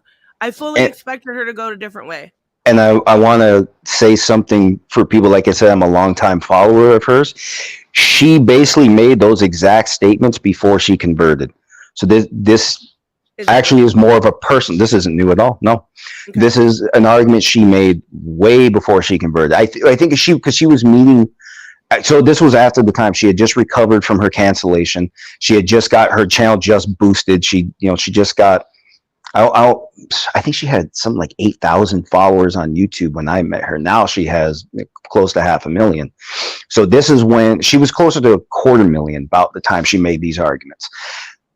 So anyway, this is something she has always held true. Now back then she would not have said specifically it is wrong for gay couples to, or homosexual couples, male or female, whatever. She would not have said that is wrong, but she has always said that she believed it is better for them to have one male and one female caretaker each, because like she said right there, they provide different things. And they do, like I said, I had both mom and dad growing up. They basically taught me the same lessons in different ways. Right. It is two different temperaments. It is learning from two different people. So that much makes sense to me so far. I just wanted to point out, guys, this is something she has always said. So before religion gets, if anybody's thinking about attacking religion specifically here, this is actually something she's always held true. And she's commented on observations that she made in life when she said that.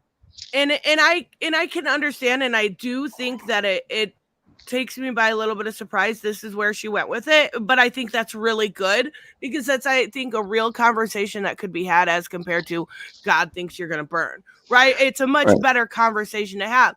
But in the same sense, a child needs love. A child needs love. A child needs love. That, her saying, we need to think about what's most important for the child. That is what is most important for a child: safety and love.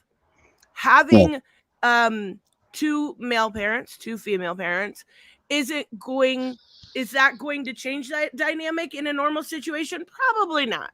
But I can understand, right, what she's at least going for. There is I like maternal instinct, right? Mm-hmm. That is very different than paternal, right?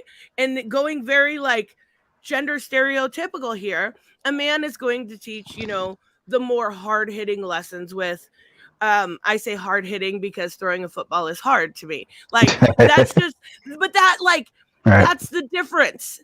There is different things to be taught. Now, could you have a woman that knows stuff like that? Of course. Of course, just because I don't, like, I can teach some makeup. Like, come on, let's do this. But there is, I am very typical in my gender role, so to speak. So I do understand where she's going for, but if she really, really at the end of the day wants the best for the child, depriving them of a family is probably the worst thing that could happen. Right. And that's why I said in the comments to this video, and I didn't watch the video, I'm watching this for the first time with you guys right now. And like I said in the video, because the thumbnail just asked the question, is it wrong for gay couples to adopt? And I said no. Because like I said, my concern is that somebody of goodwill is willing to take care of the child. That was, the simplest, in simple words, that was my argument. Yeah. So, all right, let's watch some more. Gregor Craig said the culture war is all the political right has. I think a lot of that is because of general consensus on topics like this are like, hey, let's think of the kid. Hey, it doesn't matter. Hey, we don't care if you're gay. I think that something like 70% of people do not give a shit. They just want to, I don't know, go home and watch football. Like, they don't care what you're doing. Right. Imitation of what people think a mother is or what people think a father is. In order for us to be able to form a logical conclusion about whether or not a same-sex couple adopting a child is a good thing, we have to get to the root argument. So we have to dig a little bit deeper, and this video is going to get very very spicy. So if you're not into these conversations, I don't know, go watch Blue's Clues or something. But in order for us to argue that a same-sex couple adopting a child is morally good or morally wrong, we have to first establish whether or not homosexuality is morally good or morally wrong, or any of the other letters, because there's a lot of letters now. So we have to have that conversation, because if the argument is that homosexuality is morally wrong, then logically, why would you allow or advocate for a same-sex couple to adopt a child? In other words, why would you expose a child to something that you agree to be morally wrong? So that's what we're going to do in this video. Okay, we're going to have a very rigorous conversation. Well, not really a conversation, because I'm not talking to anyone. I'm just talking homosexuality to my is morally screen. wrong? But I want you to really think about this. Okay. And if you are someone who's a part of the alphabet community, or you support it or whatever, listen, I'm not here to change your mind. I'm just here to get you thinking about something. All right. I'm not going to stop you from living your life. Live your life, boo-boo. But at minimum, I think we owe it to children to have these conversations and really consider all sides of the argument, instead of having an emotional reaction and just slamming on your keyboard and calling people homophobic bigots. Because at the end of it all, the most important person in this conversation is the child and what is best for the child, not your feelings, not the feelings of adults, the kid. Okay, most, if not all, of the really controversial political topics that we're dealing with right now, whether it be trans rights, pro-abortion stuff, gender affirming care, same-sex, foster, whatever, right? All of that, all of these conversations boil down to morality. So if you don't have a clear understanding of where your moral standards derive from, then she's morally superior to us. I figured it out. I know she tries not to word it that way, but let's just being honest, the way she has presented herself for a while now, it's you would, again, it's one of those things that does occasionally come up. She doesn't mean to say it, but it is a message being inadvertently conveyed in the words she's using. But like I said, I really wish people could see the conversations I have. Like I said, it's completely different temperament, and that person is actually great for the world to listen to. I've been telling her this for years, and I don't run her life. I'm not like an advisor. Again, we don't know each other. We're 3 time zones apart. We've never met in person. We just had these talks before, but I've always said, if you're just going to point to the Bible and say you know better, you're going to lose a lot of support. But isn't that where her morality here is coming from? Well, here's the thing. To answer your question, yes, but here's the thing. I tried to get her to explain why this helps her, but in her own words. Because I told her if she just points to biblical text, a lot of people have already been there, done that. Right. And when I first got there, she was having her chats were 600, 800 people. Sometimes the highest I've seen is 1.2 Wow. thousand, the highest I've ever seen. Then she converted, and she admits this herself on stream. Her subscriber count went down, and you can watch her viewers. Like last week, the last chat I saw, she at one point had 98, which is Oh. a hell of a lot lower. Whoa. Regularly for the past few months, she's been at about 140. Occasionally, with it weirds it spikes. It'll go way up to 300 for a while, and then come back down to the 140s on average. She had Ripa on recently. It was between 500 and 600. Well, yeah, that's because it's got Ripa for sure. Right, but yeah, and that's the thing. She knew, and that was the approach she took. And that's why I tried to tell her. I told her about my experiences with Catholics growing up, how they didn't always just quote the Bible specifically to me. I saw the good in them. I know that these texts mean something to them, but I don't remember a lot of them just giving me just repeating after literal text. I felt like these are sincere and genuine people. I would say actually without them. This is where I have the question for a lot of people like this. She comes off with this moral superiority, like her thinking queer people is immoral. That comes from a deep-seated place of likely the Bible, likely some sort of bigotry, right? And I know people will turn off their brain when I say that word, but it's the truth, right? So are you telling me that without a book like that, you would be a bad person? I don't believe it with most people. Like, you don't need to use the Bible for all of your justification. Tell me why you as a person think this. Do you think it's a little weird? If you think it's weird, I do. It's weird.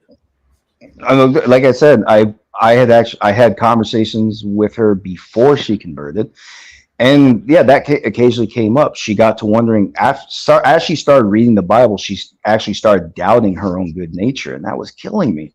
I'm thinking there's nothing wrong with you. I don't even. Why was she canceled? Do you know? Yes, because she commented that this was when the Little Mermaid, the new one, was in production, and it was announced that Ariel would be black. She said she based something to the effect of, "This doesn't do anything for me. I don't see why this should appease anybody." And just like day after day, people just went after her in chat. She was on Twitch. She was losing Twitch support. She was getting reported a lot. She was a Twitch okay, well, Twitch is super like radical in a lot of their terms of services and stuff. Right, yeah. So they went after her hard. Her documentary that's coming up, she goes into this story in detail. Yeah, she talks about a lot of things, like how she's even shown videos of her past, like how she was actually crying on stream because she thoroughly enjoyed what she was doing, this streaming and trying to entertain people, and she felt like everybody was just coming after everything she cherished. And then now you see her today. Yeah, she showed some of the comments past or quoted them anyway. They went after her bad, and a lot of them were black people calling her, you could guess it, the worst of words. And to think of anything bad you can throw at a black woman, and that's what they were throwing at her. The problem is I've noticed a lot of times when it comes to stuff like that, and it kind of went through it with this like Dane and that group situation. They act like they are they act like it's okay to be racist, right? And just because the person doesn't spout off what you want to hear. It doesn't bother me that she says this. I can disagree with her, but I still think she in every sense of the word has the right to her voice and to her platform. That's why it was so disheartening when people were like, "Oh, good, geeks and gamers got demonetized." I'm like, you don't know what that feeling is like. You don't know how bad it gets. You don't know how much it sucks to have your livelihood taken away. You don't celebrate something like that, even with her. I can imagine, just because I just recovered from a long layoff from work. I get a call on a Wednesday saying that there are some exciting new changes coming to my building, and starting this coming Friday, your services will no longer be needed. And I felt like I just got completely fucked over because Yeah. they kept some total bums at that warehouse. But I'm in a better place now. I'm doing great now. Never mind all that. But yeah, I can imagine just from that. All right, let's continue. And you're going to find yourself talking in circles. So this is my question to people who think that this is okay. You have to first ask yourself, is the act of engaging in homosexuality okay? Now, whatever answer that you give, where did you get that answer from? If we're saying that you being born with an inclination, a sexual inclination, is the justification needed to act out a certain behavior, in this case, you're born gay, so you have the justification to act out a homosexual lifestyle. If that's your reasoning for homosexuality being okay, then that standard has to be applied throughout I see all where she's other going with sexual this. inclinations. I think This is such a bullshit argument. She's trying to say if you were born that way, if you were born queer, then if you're born a pedophile, it's okay. You have to say that that's okay. And I remember, keep in mind, guys, she no longer subscribes to biological arguments, which is interesting because since becoming Christian, she had an interview with, I think, the founder or the CEO of the LGB. And the reason the guest, she explains, I forget her name, sorry, but she explains why she does not support the whole rainbow flag. Mainly because transitioning people are largely heterosexual people that just change their exterior. The LGB is about biological arguments fundamentally. Now I know, yeah, there is biological argument for some transitioning people, but well, at least in that interview, she wasn't ready to make that. I mean, I've already commented in past streams that the research into transitioning people is basically on hiatus all over the world. But there is true people with gender dysphoria, right? Well, here's the thing: gender dysphoria can just, because it's psychological, that doesn't mean it's fixed in the brain. When scientists say psychological, they are going to talk about brain activity, brain chemistry, and such. That doesn't mean it's fixed. It's not like a specific. It's not necessarily a genetic problem. That gets misrepresented. Just like depression. Depression can be genetic. Depression can be situational. Same thing with gender dysphoria. That just doesn't get talked about. You know, the sciences get politicized on the right wing too, unfortunately. But like I said, you know, people that are invested in politics like this, they're not that concerned with the facts. They're concerned with relative facts. Again, this is why you don't look to what is written first and then try to make sense in the natural world, because that's what happens. The facts won't actually be on your side. You'll just fool yourself into thinking that because you heard something you like. That's all. Regardless, what the argument she's making here is illogical. She's talking about two consenting adults as compared to adult and a child. Mm-hmm. Well, let me also comment what you said. Let's say someone is born predisposed to pedophilia. No, I don't think that makes it. Just like if somebody's born racist to the point where they will actually come after people of a different color. If they are born like that, they're born predisposed to violence based on skin color. No, it's not. That isn't okay. Put them in prison. Yeah. Shoot them if you have to. So I don't think and she's right to make that statement though, because we've already seen there are people that are trying to make that argument. What if you're born that way? Okay, and I'll pose the same question for a different reason. What if you're born that way? Let's throw you in prison. Let's isolate you. I know when we talked to Hunter, he talked about how isolation makes things worse. Yeah, it does. Predatory people, when you put them in prison, they come back out with a grudge. So that means leave them in there longer. That doesn't mean that isolation is the problem. It means the individual continues to make bad decisions. You don't blame the isolation. Remember, this is a moral argument.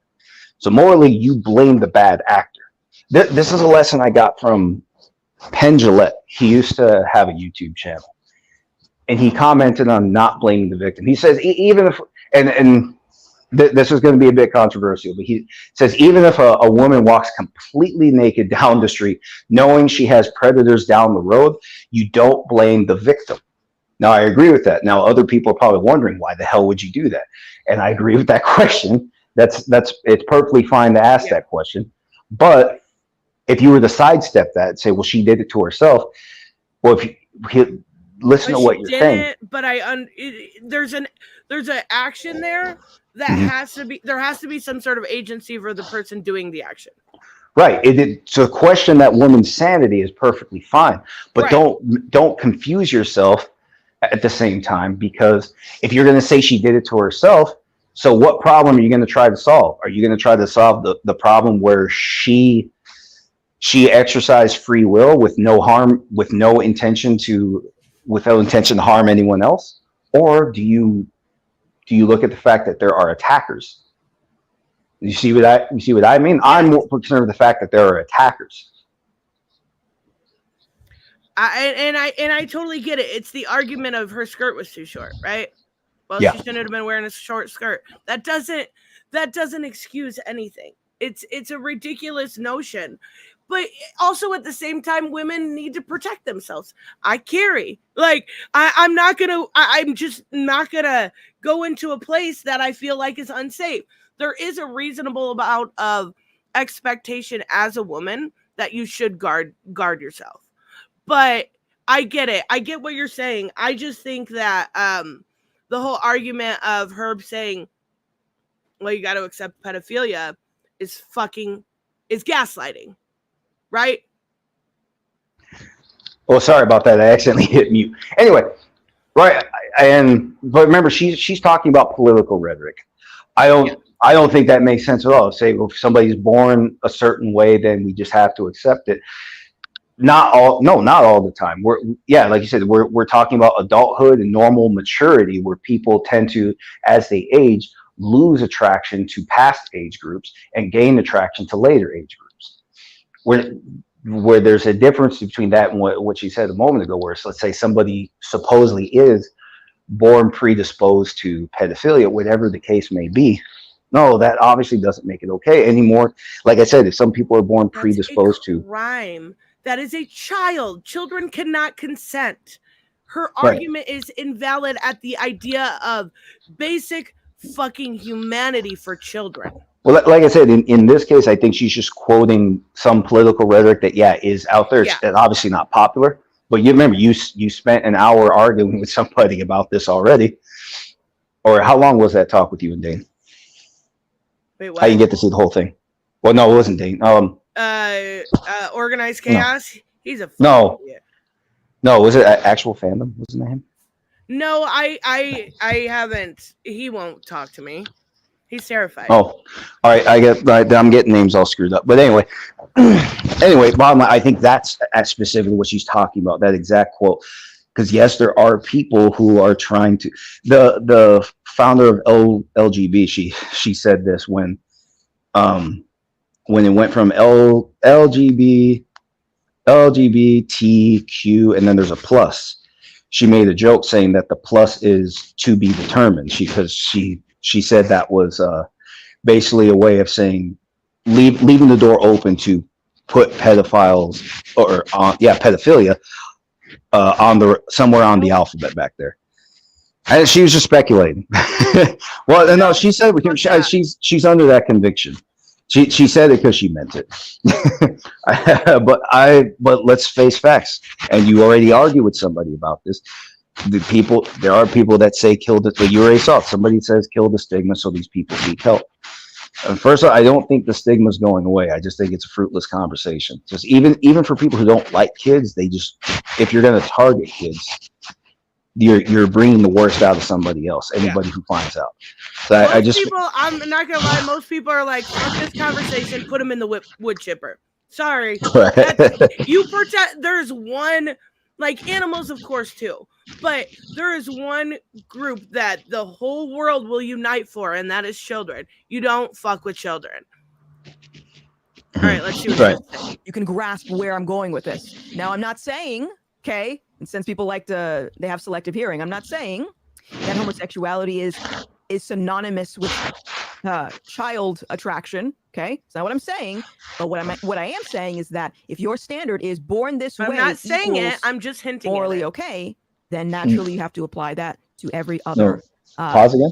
every other situation. Like she said, her argument is born this way.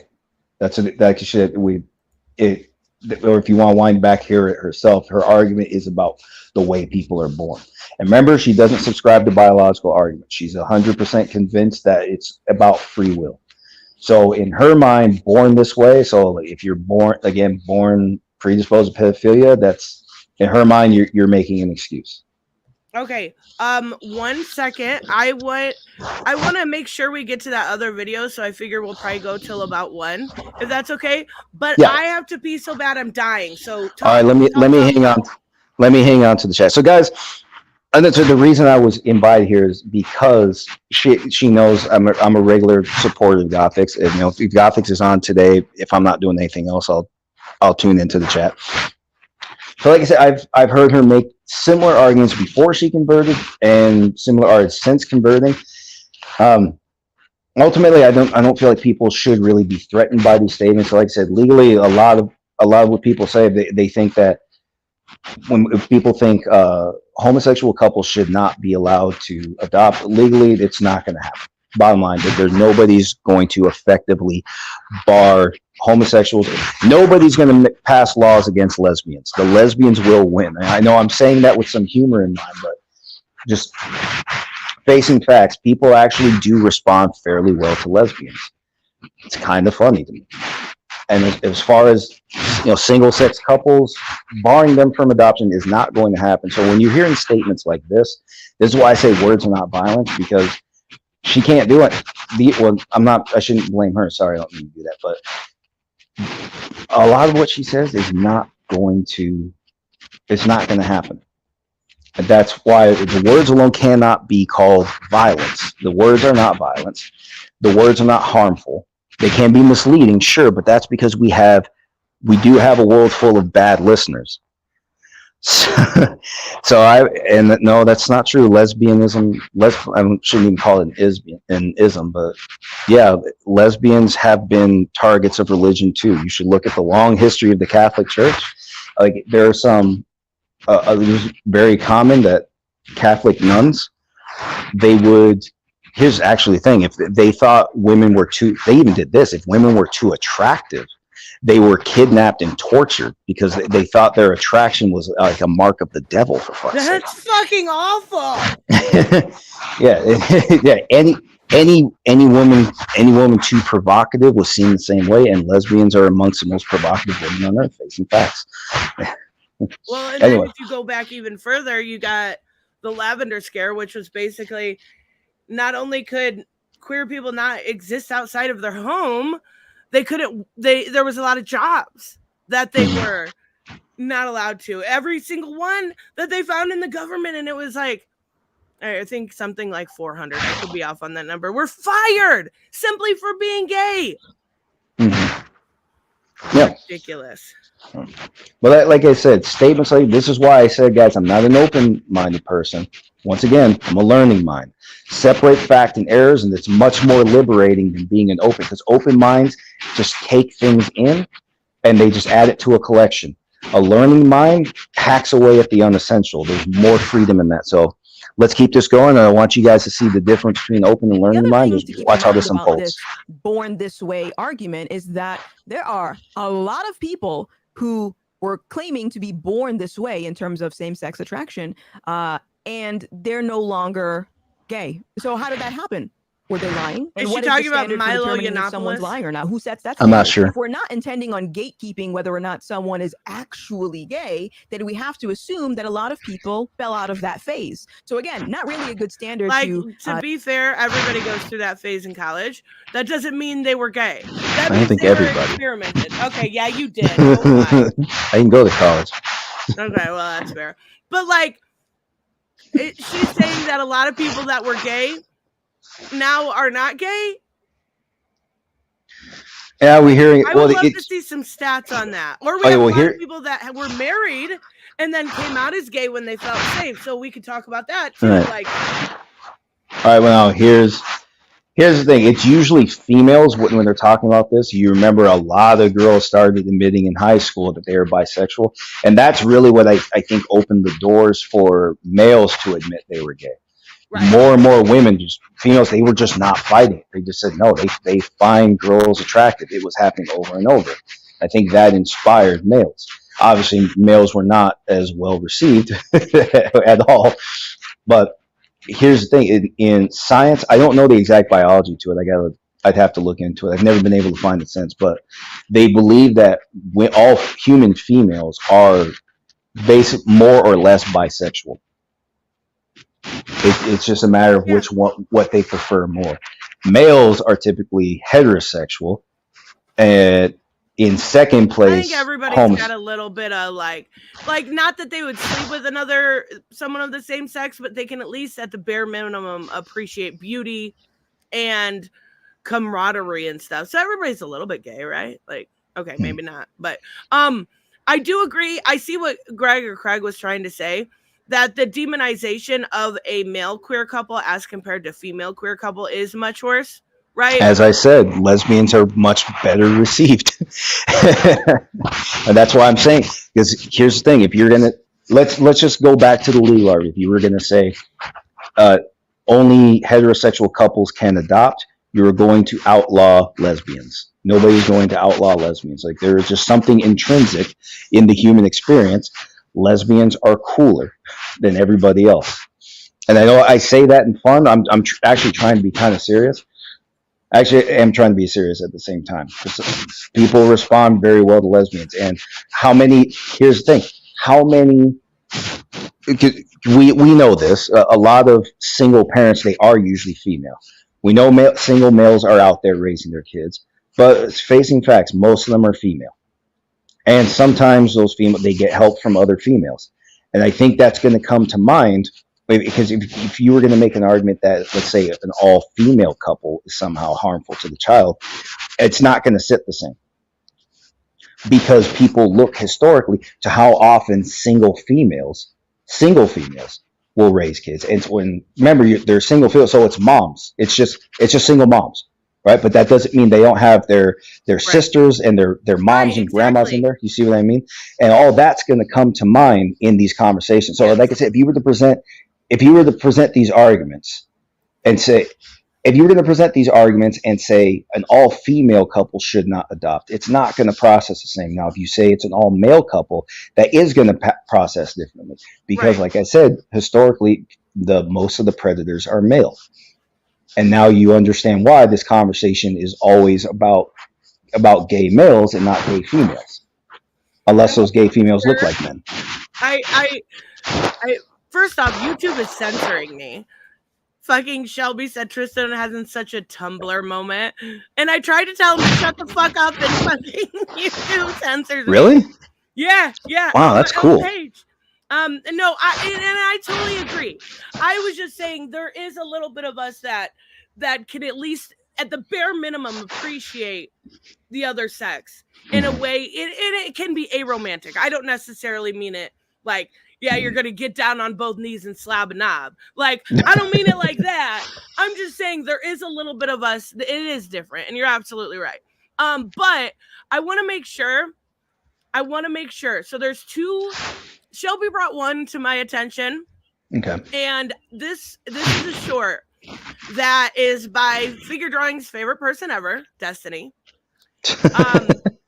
And I wanted to get your opinion on this because I thought this was really, really interesting. Explaining, one from Drill. Shush. Explaining the, people that are so stuck in their ways. And I think the fact that I saw this after the video from Gothix explains a lot of how she's stuck in her ways, right? How she is stuck in that echo chamber as compared to somebody that is more willing to take in new information. She's just, her mind's made up. That's it. So I was very curious what you thought of it. It's only a minute. Go ahead. You got to vote for him. That's the only way he's getting out. Somebody emailed me this academic paper recently. It was very interesting. I talked about the difference between an echo chamber versus an epistemic bubble. In an epistemic bubble, you can argue that people are kind of trapped in an area where they only get like a certain type of news. They only see one type of thing. Give them more information, and they go, "Oh, I didn't know that. Okay, cool." Then you've got people in echo chambers. The difference between an echo chamber and an epistemic bubble is people in an echo chamber, they get all of their information from one source, but they actively invalidate and discredit other voices around them. So with an echo chamber, sometimes giving them information from the outside does the opposite, and it reinforces their perspective on things. So Trump going to jail. For Trump, there's going to be some people that are like, this is too much for me, but for his core fans, it's making them stronger and stronger. Like, of course the deep state is after him. Of course more indictments are coming. Of course the FBI said this. Of course the DOJ said this. It's all making sense, right? For them, every attack on him further solidifies their opinion that there's a group of deep state actors trying to take him down, and he's the only one that can stand between them and the American public. I think he makes a valid point.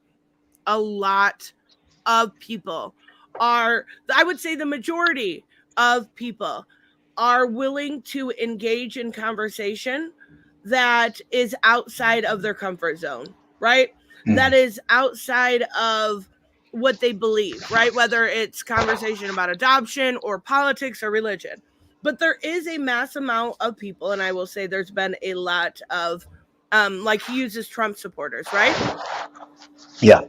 How many times when we were covering that, what did we see? Oh, it's rigged. The election was rigged. No matter how much evidence you show to the contrary, it's just more proof of, oh my God, it's all being done. It's the deep state. It's this, it's that, without any real evidence in their favor, right? It's all an ideological thing.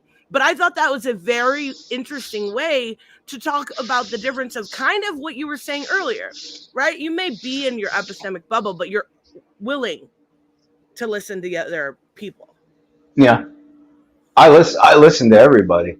If I know that what they're saying is false, depending on whether or not I'd rather be doing something else, I may or may not be combative about it. But like I say, I honestly generally listen to everybody unless it's something I've heard over and over. I'm done with it.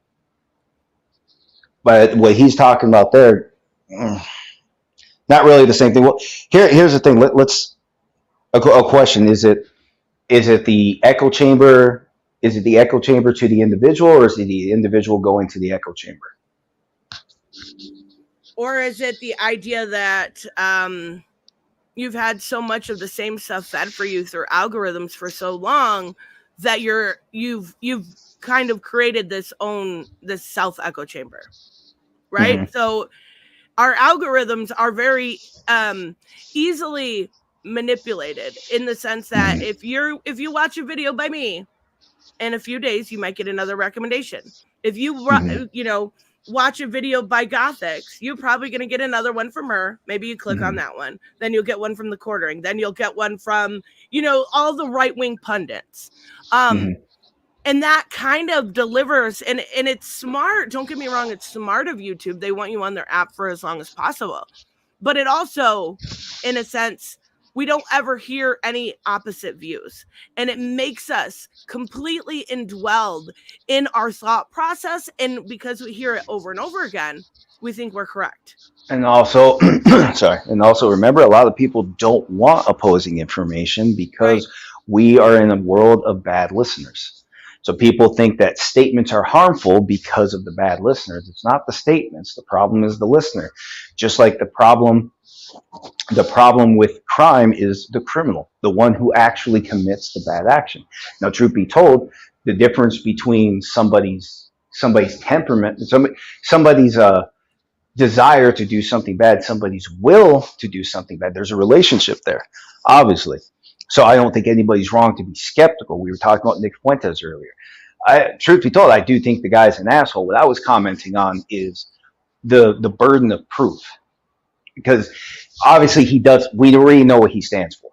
He's just a diehard Christian. He does not like non-heterosexuals. Bottom line, he does not care. We get that. Now people think he's doing that. He's up there talking specifically to incite violence, and I want to know why. Just because a lot of it is just because they don't like him. And yeah, he has outright said he does not like these people. Okay, well, the standard that applies to him applies to you as well. So if you can silence him, then you can be silenced as well. Yes, and under the same you're presumption. More than welcome to join. What happened? Oh, she's here. Yeah. I Hi. don't have an email. I can shoot you a link if you're interested. But yes, Oh absolutely, you're boy. more than welcome. Oh, she doesn't and have my email. Sorry, that- buddy. I don't have a way to throw you up here. I can check her page. She might have it under the About Me section. But let me look. So another issue I have with that is basically, in a nutshell, when we're being fed the same type of information over and over again, when we don't want to hear any, and that's why I think I really try to listen to a good mix of stuff. He was talking about how people don't want to. No email. Can you why don't you just leave the link in the chat? Yeah, I can do that. Let me invite. Nobody else join, you jerks. Yeah, we'll know who it is. Like, I'll be able to see before I bring them on. Yeah, we will know who you are, guys. So please don't complicate this. Yes, please at gothix.tv. It's in the I'm not sure if it's please me at gothix.tv, but it's in the chat. Huh?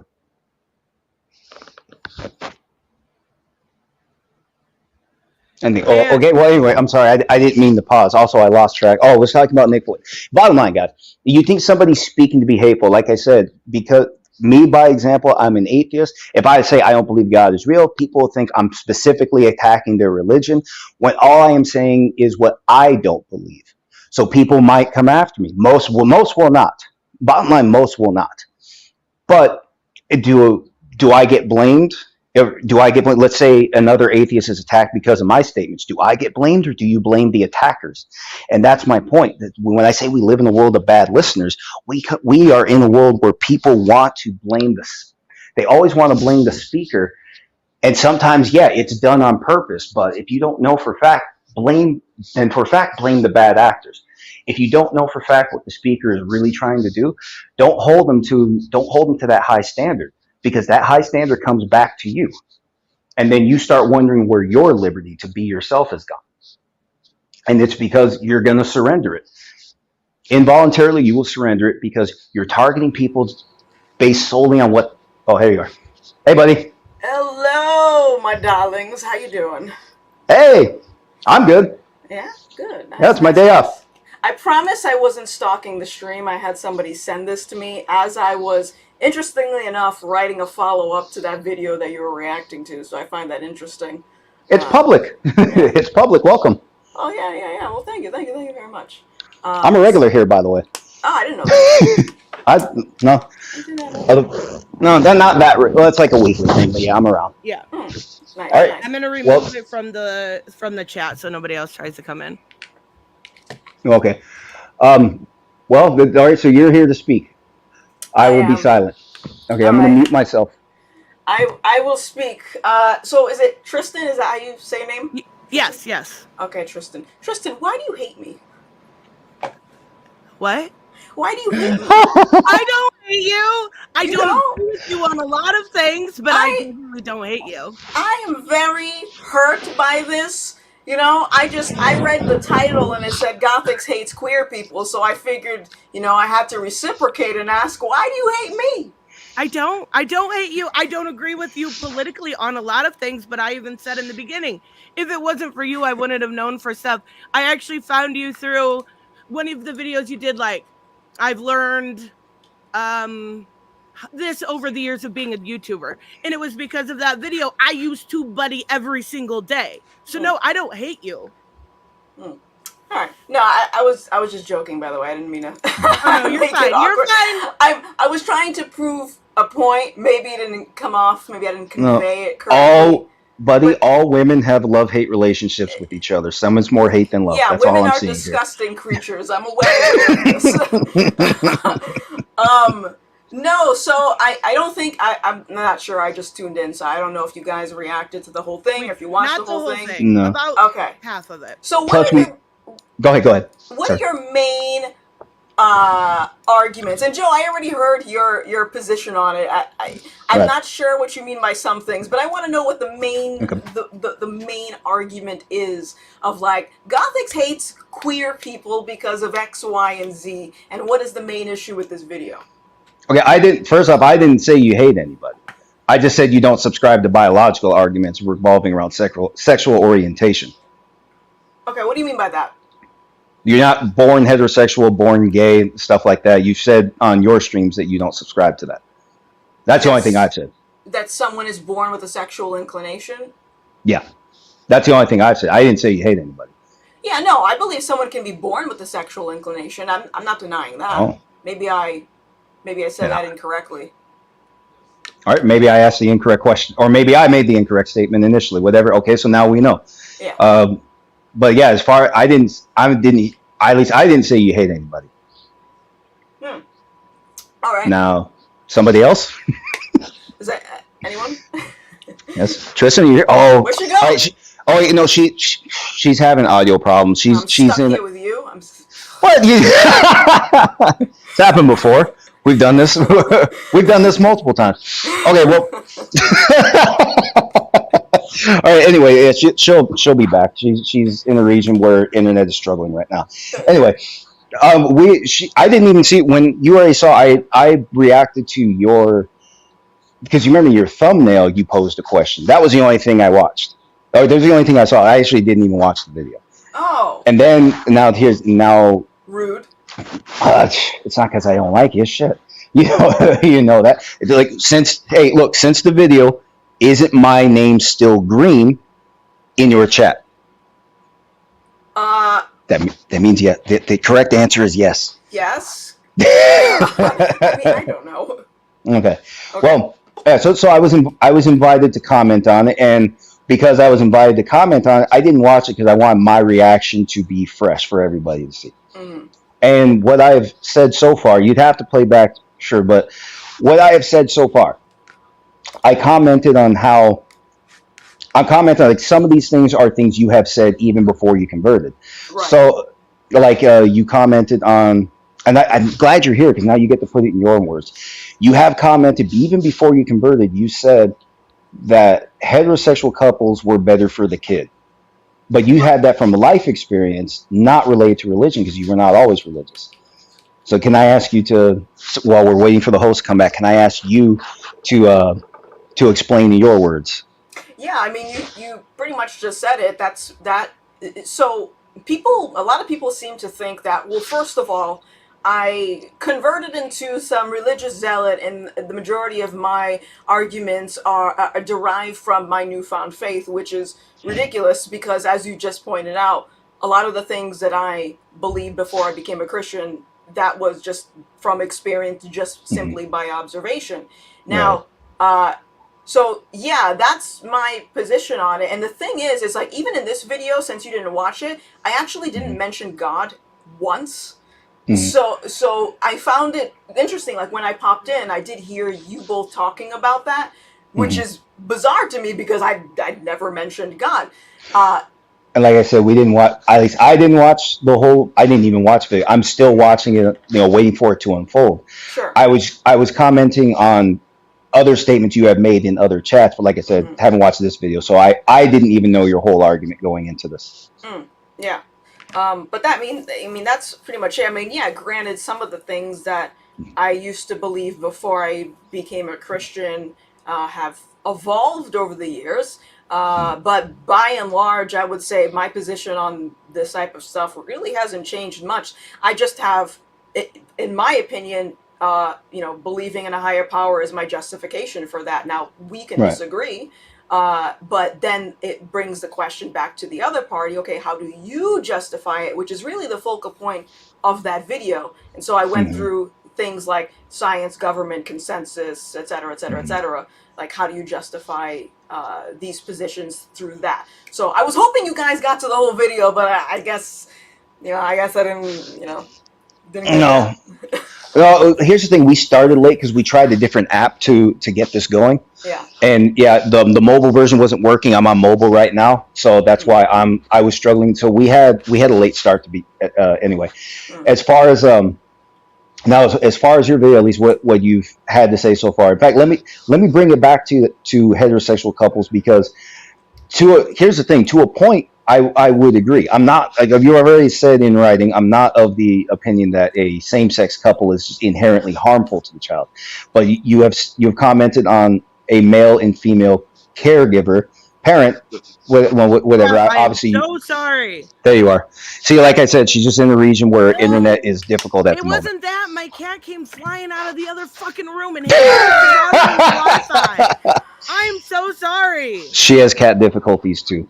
Cat got zooms. Mhm. I need Pussy to is put it in a problems. better place, but I never learned the lesson. All right. So anyway, I want to explore this more, because this was my observation growing up. When I grew up, actually, I gravitated towards my father. We have babies in the family now. They're all female. They all gravitate to grandma, to mom, to aunt. They like me. They'll put up with me. You got to give them time. But as soon as grandma comes in the room, I don't exist. And I say that seems to speak to something inborn. And I don't think there's anything wrong with acknowledging that. What are you making? Who's shaking that? Hmm? Well, anyway. No, she asked. Okay, hold on. She asked me a question as I was leaving, and all I heard was, I don't even remember. What were you asking me, Gothix? I don't. It's something I think you hate queer people. Yeah, I mean that, and I guess the main opposition to whatever you guys did end up getting through in the video. Well, I think my issue is there was one part when you specifically said you've got to think of the child first, and I 100% fucking agree. But I don't think you are. I think you're thinking of it would be less healthy for a child to go into a family with two queer parents, whether it's male or female. They would have love. They would have a decent upbringing. Would you rather see them in an orphanage? No, obviously not. But I mean, again, you guys didn't get through much of the video, and in one part of the video, I went through statistics because you guys were asking for data, and I brought up the fact that if we're talking in terms of gay couples, you have the gay community that seems to be at a higher rate for a lot of problems, ranging from psychiatric issues, ranging from drug use, ranging from higher rate of poverty, et cetera, et cetera, et cetera. Hold on a second. You're demonizing a whole group instead no, of looking at No, I'm not. You most definitely are. No, that's an assumption. In the same way that there was an assumption that me citing my justification for my morality is some way me implying that I'm taking a moral high ground, even though that's never come out of my mouth. But the fact of the matter is, if I am saying that we should worry about the well-being of the child ultimately, is data like this something that we should pass off to the wayside? No, absolutely not. Same with data with straight people, with single parents, with widows. All of these things are the same conversation. Similar, not the same. I have an issue with single parent households as well. I think that the kid needs to be raised by both parents. So I have my own criticisms for that, right? Ideally, but we can't speak in ideals. Sure, but this video wasn't about single parent households. It was about that one question: should gay couples adopt? Because the root argument would play into the topic of the video. So you're okay with gay couples adopting then? I didn't say that. Okay. Do you see what an issue that is? That's like saying that after somebody gets a divorce, their children should be taken away. After somebody loses a spouse, their children should be taken away. No, absolutely not. Those are not assumptions. But if you're not okay with queer people adopting, then you should carry that over for straight people too. You should hold them to the same standard. What do you mean by that? That they have to be raised by a mother and a father. So are you, so okay, so I'm not suggesting if a parent gets divorced that the child gets taken away from the parent. And I'm not suggesting if a straight woman and a straight guy has a baby and then somehow one half of that couple ends up being in a same-sex relationship. I'm not suggesting that the child be removed from that situation either. You're just suggesting they cannot adopt. What I'm saying is, from my perspective, without getting into the nitty gritty details of like the statistics, right? From my perspective, if someone decides to be in a same sex relationship and essentially forfeit the opportunity to reproduce a child, it doesn't make any sense to me for them to then go out into the market and get one. It's not like they're a handbag. They want to have children. Then why They're do not a they- handbag. They're not going on the Correct. market to get one. Do you see how ridiculous Correct. that is? They want to have what everyone else has. They want the loving family too. Then They why want didn't they create one? Because they're queer. Okay. Okay, how do you feel about surrogacy then? That's a different topic, but I don't want to go down the rabbit hole. I just want to stay on this Okay, this that's fair. specific topic. This specific topic. But again, my whole point in the video was the root argument, the nucleus of the argument. And again, you're free to disagree. You know, I'm not going to start rounding up kids from same-sex couples. That's not what I'm trying to do here. I'm trying to get Right. people engaged in conversation like we're doing right now. Right. But if the nucleus of the argument is that someone has an issue with a same-sex couple, then it stands to reason that they have an issue with the idea of homosexuality. Can we justify that homosexuality is morally okay? And if it's not okay, then why would we place a child in a situation where they're How do exposed you to something justify that's wrong? that homosexuality is not okay? That's a question for you. What are you talking about? That's not a question for me. You're the one trying to say that it's not morally How do you okay. how do you justify that it is okay? Because they're consenting adults. I don't get to decide what they do. Okay. So We consenting live in adult. a All right. land of freedom. They have the freedom to do what they want. All right. So can I respond? Yes, absolutely. Okay. Cool. So you said that your justification. I want you to really think about this. Your justification for saying that homosexuality is morally okay is the fact that they are two consenting adults. So, well, first of all, the idea of consent, while I agree consent is very important to everyone, okay? While I agree that's important, you're assuming a fixed standard. You're saying that there's a standard that you are referencing that says consent is the way in which we justify something being morally okay. Who said? Some people don't care about consent. Right, and exactly.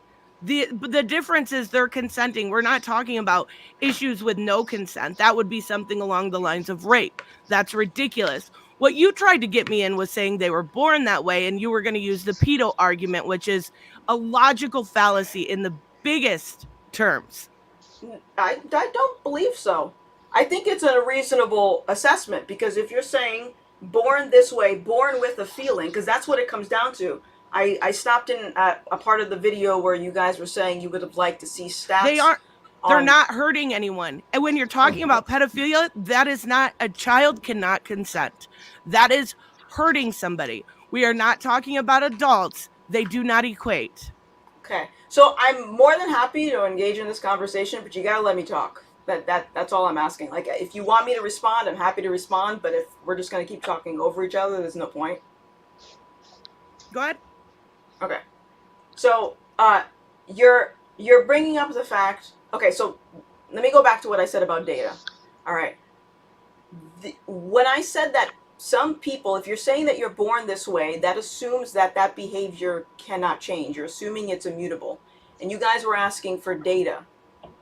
But the fact of the matter is, what metric would we be using to say this person was actually gay and this person was faking it? Because at the end of it all, are we not just going based off of what they tell us? So how would that data even work? Wait, you're saying you guys. Yeah. Who's you guys? You specifically asked for data when you were watching the video of gay couples or gay people in general who are no longer gay. You said you would have liked to see some data on it. Okay. Yeah, so how would that have worked? if we also have data out there that says that people were straight and were married for years and had kids end up coming out as gay. So it doesn't just work one way. Sure, absolutely. But the point So still do we remains. discount them just like you're discounting queer people? Not at all. But the point remains, that data, what metric are you using to say this person is actually gay and this person isn't gay? Because when I stated that in the video, you went straight to, is she talking about Milo, whatever, I don't even know what his full name is, as if that's the only person on the face of the planet that's no longer gay. So my question is, how are we actually deciphering or making that distinction between someone who's Nobody actually made gay that and not argument. gay? You made that argument. What? It was not a great argument, but that's what you came up with. That was in your video. So if you provide a statement, shouldn't you provide the evidence? I think we're talking in circles here. My point is, there is no data, like, okay. So for example, if I say I'm a lesbian right now, all right? I'm a lesbian. How do you guys know if I'm actually telling the truth or not? Because I have no reason not to believe you. You have no reason not to believe me? Why would I not believe you? I mean, that's a good question, but that falls into this data that you're requesting. How do you May know? I pose a question, buddy? If Go for if it. I were to say prove it, are we all just going to go into a bedroom and watch you prove it, or is this it's kind of because the height of no what I'm getting at is because the most convincing evidence is something very personal. So that's why I will just take it in good faith. Yeah. So hold on a second.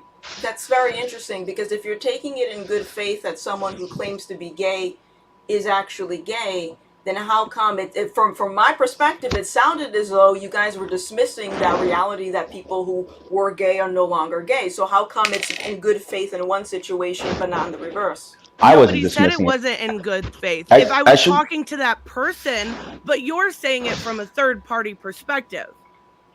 And me specifically, I just want to say, so my conclusion is out there. I actually have no idea how it works. So I'm just saying I don't have. Yes, you do. I'm saying to that question specifically, all I can say is that's all I got. All right. Fair enough. Regardless, that really has nothing to do with the subject at hand. Either way, I have no reason to believe. I have no reason to not believe you if you tell me you're a lesbian, or to believe you if you tell me you're straight. It doesn't matter. The point of the whole video was that there was something morally wrong with being queer. And I completely disagree with that. Okay. Well, I mean, that was a whole line of questioning, is how would one justify, and first of all, what is queer?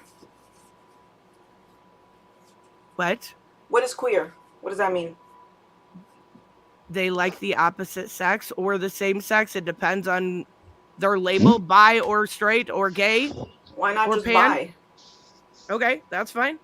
I mean, and I'm not trying to, sound snarky. I'm just genuinely curious where all of these letters are coming from. Does that not seem a little odd? Somebody, you're having you have this idealized version of me that I'm this like alphabet warrior. No, this is just a conversation. I didn't even say that. You're saying why not just bi, and then you're saying you guys. No, literally just having a conversation. The reason why I'm asking is because people have different definitions of queer. And if you have different definitions of what queer is, then I don't think it's far-fetched to say that as you called it, a straw man, I forgot what fallacy you called it, but to suggest that born this way could suggest child attraction, if people have different definitions of what queer is. Regardless, that is not, a child cannot consent. Okay. A child cannot consent. That's the end of the story. And to equate them two as the same thing is what you were trying to do. All right. So can I just hone in on that? Because you keep saying a child cannot consent, and that is the ultimate standard by which you can make that distinction. But who says consent is necessary? Like where are you getting that from? Personal morality. Okay. So So is it safe to say, and I could be wrong, is it safe to say that you are establishing your own moral standard? Right. Of course. And your moral standard Okay. was that you think queer people should not adopt. No, that's, well, let me unpack that really quick. It's not my moral standard, right? So I am following the standard that God establishes. But in any case, if Which you God? are, hold on a second.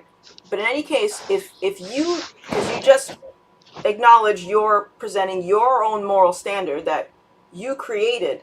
So why, if the argument is that I'm creating my own moral standard, then why is there an issue with what I have to say? You made a public video. You made a public video that I disagree with, and it's Okay. a good conversation starter. Sure. That's what we were doing. Your moral standard is on God.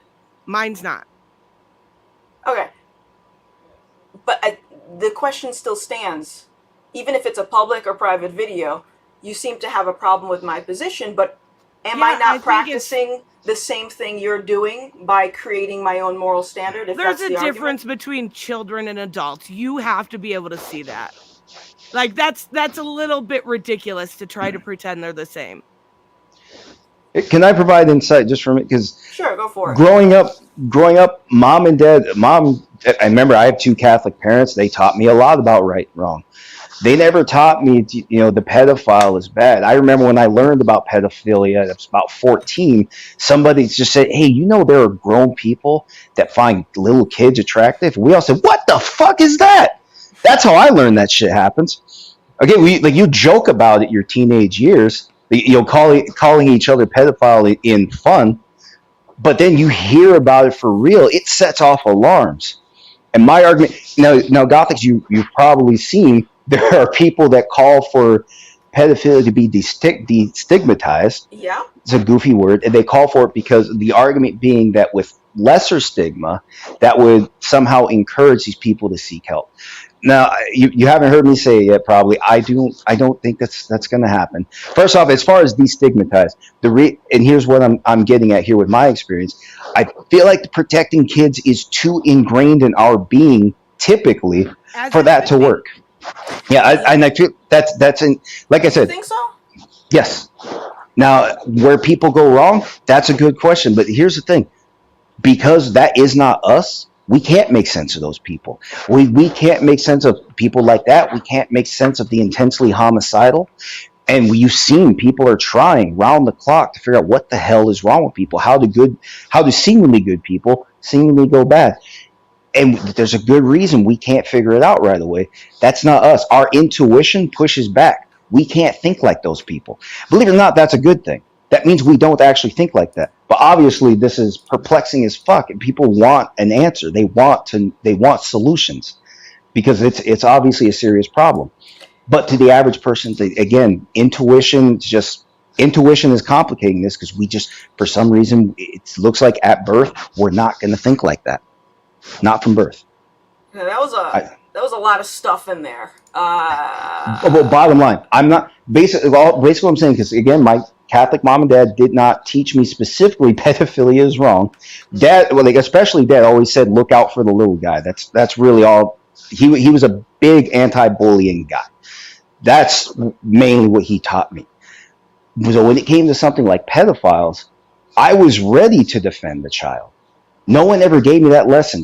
Neither mom or dad ever sat me down and said, there will come a day where you must defend a child from a predator. Okay, I never had that conversation. I feel like that is ingrained. Yes. Truth be told, empathy is ingrained. But for people who lose it, I don't have an answer to that. But then why no empathy for queer people who want to have a family? Oh, okay. So, because we're bouncing around topics, I'm trying to tackle each one. Okay, so hold on a second. So, I had a brain fart. All right, so empathy. Why? All right, I don't want to take it there. Let me pivot very quickly. Let me pivot because I want to focus on the fact that Joe says. Why can't you answer that question? Why can't you have empathy for people that want to have children? What are you talking about? Queer people. Why? Well, let's make sure we all understand empathy first. I think that's where this was going. No, okay. Let me. I thought that we're bouncing around topics and we're just going to go down rabbit holes, which I'm trying to avoid, but that's very difficult.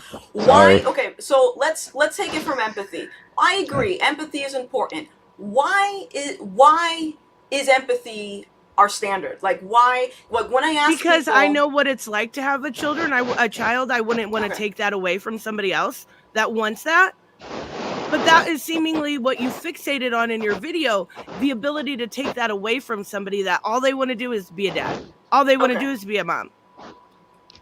I still don't know why they didn't just become a dad or a mom. If they wanted to become a dad or a mom, why didn't they just create a child? You mean surrogacy? They could have. Logical. They could have done surrogacy, but they chose adoption. Okay. So why is empathy, like, I get your perspective of why empathy is important, but why should I care about empathy? Why didn't, for example, Hitler care about empathy? You just... Well, hold on. Well, Hitler... No, here's the thing. Hitler's, as people like him, tyrants like that, the biggest problem with him is not so much that he didn't have empathy at all. The thing is, his empathy is selective. Right. That's the real problem. And so remember, that's exactly what I was talking about with parenting. Hers is selective. Okay, so here's the next question, and it might tie into this. Does everyone in here, or what is your stance on gender-affirming care for children? I don't like it at all. I 100% do not want it. You actually, if you may not know, it's about 6 weeks ago at this point, we had Abel here to share his story. Yeah, and that has nothing to do with the subject. You still didn't answer why you can't have empathy. It does. Let me take it to the next step. What do you guys think about gender-affirming care for adults? That's their choice. Hold on. Let me also make sure we understand gender affirming, because gender affirming could also refer to, let's say, kids are having late puberty. Gender affirming could also be like a male going through late puberty. Gender affirming care would also mean hormonal treatments to help him complete puberty. Yeah, so he has a better life. Or it could mean something as simple. Right. Okay, so are you talking about hormone therapy, or are you talking about just calling them something different? It could be a variation. It could be a combination of them. Guy wants to be called a woman. Guy wants hormones and boobs to be a woman. What do you guys think about that? Is it, you don't... I am not for hormone therapy under the age of 18. They are not adults. So, Joe, do you want to add before I continue? Just what I've said. The hormone therapy should go to their... Hormone therapies should be based on the biological need for their biological sex, not for conversion. I don't want that for minors at all, because that's clearly cosmetic. That shouldn't be allowed. Okay, so going back to the topic of empathy, I want to know, how is it empathetic to enable someone's delusion in regards to them thinking that they're the opposite sex? Who decided it was a delusion? You? What? No, I'm just saying. Who decided it was a delusion? Did their doctor? Was there some sort of understanding there? Because if they're an adult, you don't get to choose that. Okay, so... I'm not talking about children, because we all stand in the same place with children. So is it not a delusion for a man to think he's a woman?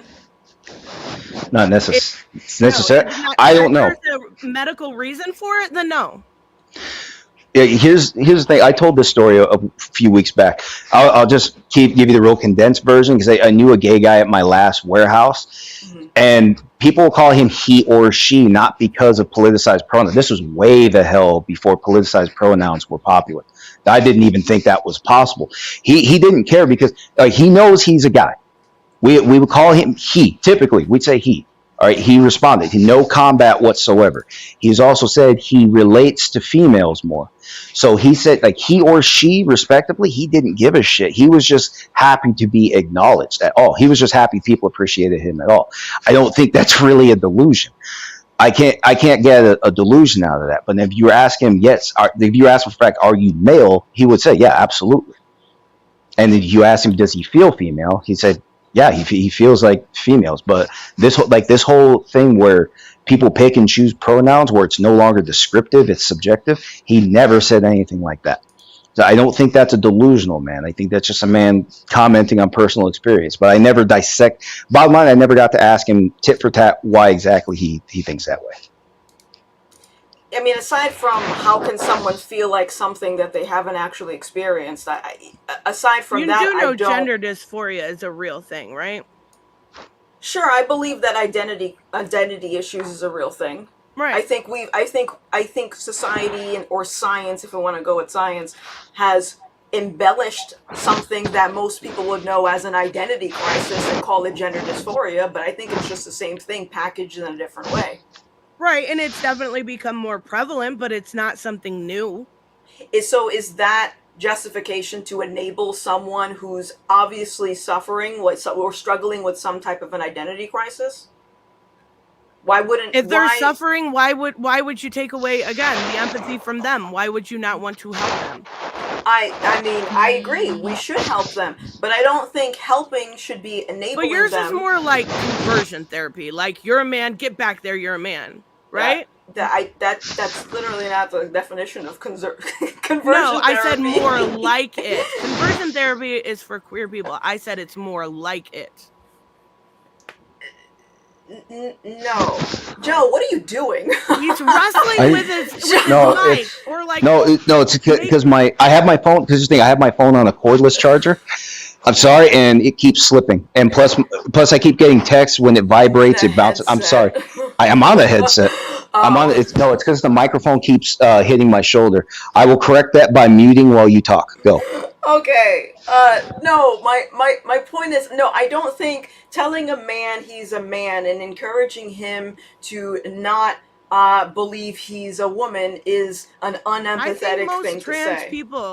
Most real trans people, I'm not talking about people on Twitter.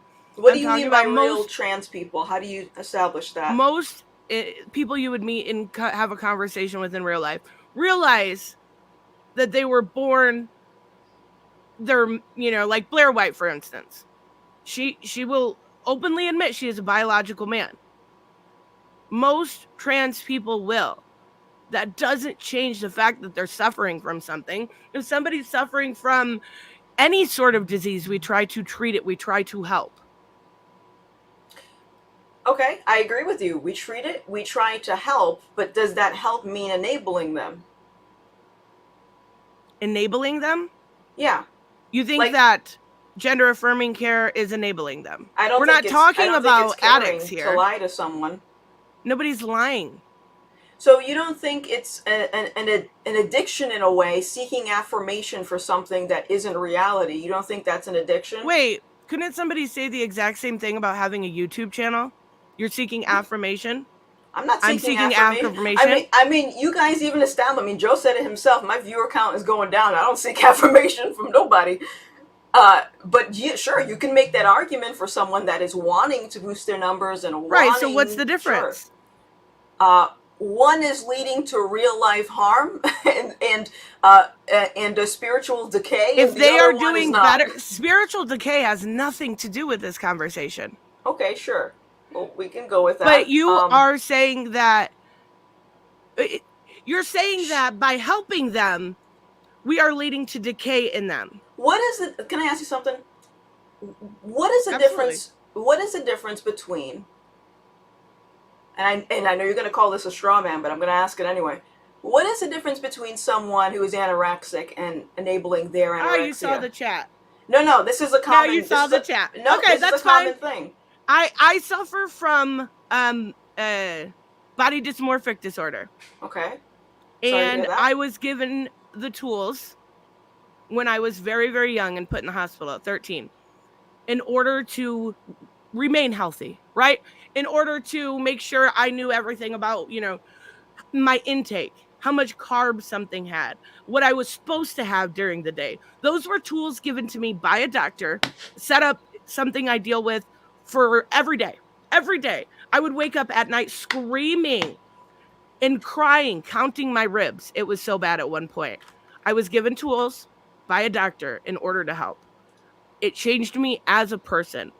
So I can have a little bit of empathy for somebody wanting to go to a doctor and say, hey, look, I'm miserable, right? I'm miserable. I need a little bit of help here. Can you give me the tools that somebody else, received like myself? So I don't know the specific. So were any of the tools, for example, weight loss pills, was it enabling your, or whatever? Because you said you had some type of body dysmorphia. Was the tools enabling that dysmorphia? Were they yes, absolutely. They were enabling me to be able to calorie count in a correct manner and do proper nutrition. Absolutely. No, Were they enabling me? You're don't mean trying like to say, that. were they trying to make me unhealthy by enabling anorexia or bulimia? Correct. That's Right. what I'm asking. Yes. But that's not the exact same thing. It's not a 1-for-1 comparison. Okay, but it kind of is though. Like, if they're giving you tools to enable you to live a healthier lifestyle, that's one And thing. isn't that what you're doing for them too? No, I don't think it's the same thing. You don't think so? By enabling. Do you have any stats to back that up, that it is unhealthy for adults? Obviously, we agree with children. Okay. Let me take it in a different direction. Same topic. Okay, why do you think enabling gender dysphoria by means of hormones and all this stuff is healthy? Are we going based off of what the doctor says? Is that our determination for that? The doctor says this is healthy to enable the gender doctor dysphoria? says this is healthy and this is how you live your best life. And if it works for you, it works. If it doesn't, you go back, you set up a different care plan. So is it safe to say that you put faith in doctors to not No, not all doctors. Okay. So is it reasonable to assume that some doctors don't actually care about patients? We had a conversation with Abel, and it was a horrifying story. It was something that you hope never happens to somebody, and he is unfortunately going through a lot of shit. That sucks. There should have been a much better way to go about that. Sure.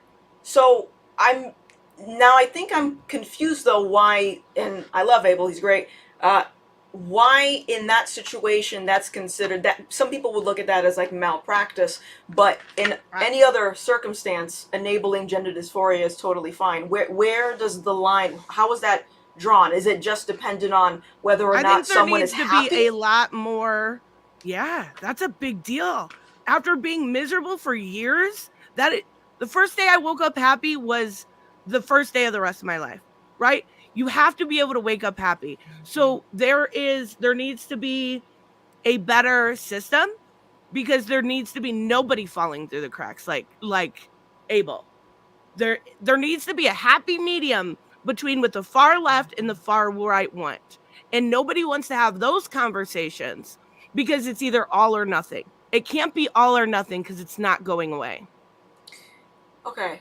I take issue with happiness being a metric that people can determine whether or not something is actually good or bad. Because happiness is fleeting. I'm glad that you're in a better headspace.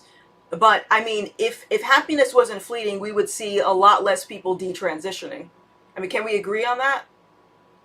For sure. Absolutely. And I do think there's something to be said about, there can be people that are just confused that absolutely should not be on hormones, right? There should be a better time period. It shouldn't be 3 months. It shouldn't be, in Abel's case, a day. It shouldn't be something like that. There should be a better way to do this. That's why I said there needs to be a balance that it seems like has been out of the equation, because you've got far left people going, like with Abel, oh, you walked funny, you're absolutely trans. No, that doesn't make sense.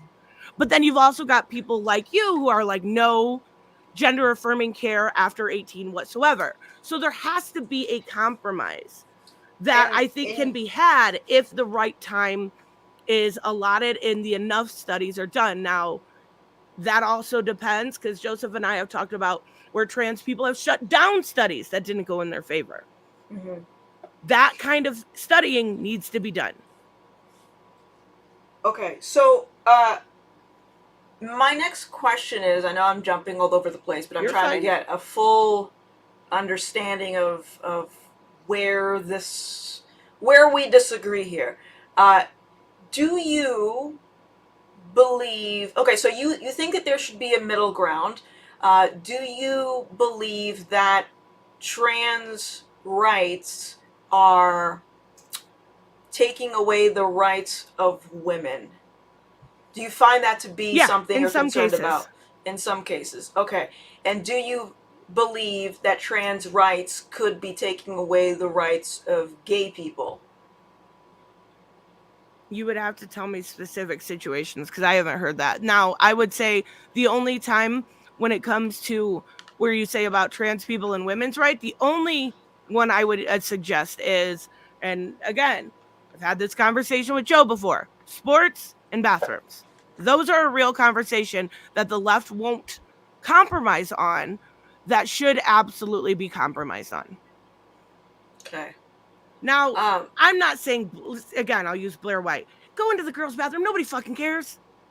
Nobody cares. But there is a bathroom sign's not going to stop someone being a predator for sure. But let's not pretend like it's okay to make women uncomfortable, because it's not. All right. So, I do not, and like I said, it was funny because I was working on a video before someone sent me this link to the stream. I don't think there is any compromise with the trans thing unless people are willing to forfeit their own rights. I think we are, I mean, I think we can agree that the world is going to shit. And it seems as though people are now waking up to that reality, and this is why it's giving the appearance of all this, homophobia and transphobia is running rampant. It's because I think people are finally addressing what seems to be in the pipeline. So maybe, but saying that queer people can't adopt is pretty radical. Okay. I also never thought that, giving a child hormones would be a thing, but here we are. And that's radical too. Sure. I would say that's radical on the other side. Sure. I don't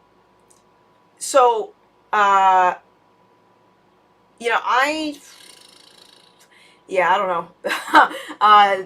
This is a very messy conversation because feelings are involved. And, I get it. People don't want to hear a different perspective about people being intolerant or drawing hard lines and things of that nature. But unfortunately, and I think most people can see this, that tolerance, this sort of like blind tolerance, gets us in really bad situations. And like when I asked you about the queer thing specifically, I asked that because, as I said, people have different definitions for queer. And right, just like people have different definitions for woke. It's just I just use queer as an umbrella term. Right. But are you aware that the people who wrote the founding documents for queer theory, they talked about same-sex attraction as being one of the ultimate things that they would want to pursue with the gay movement? Like, are you aware of that? Same sex? You mean like child attraction? You said same sex. I misspoke. Oh, no, I have no idea. Okay. I think you came in here with this version of me thinking I was far left wing. I am left, yes.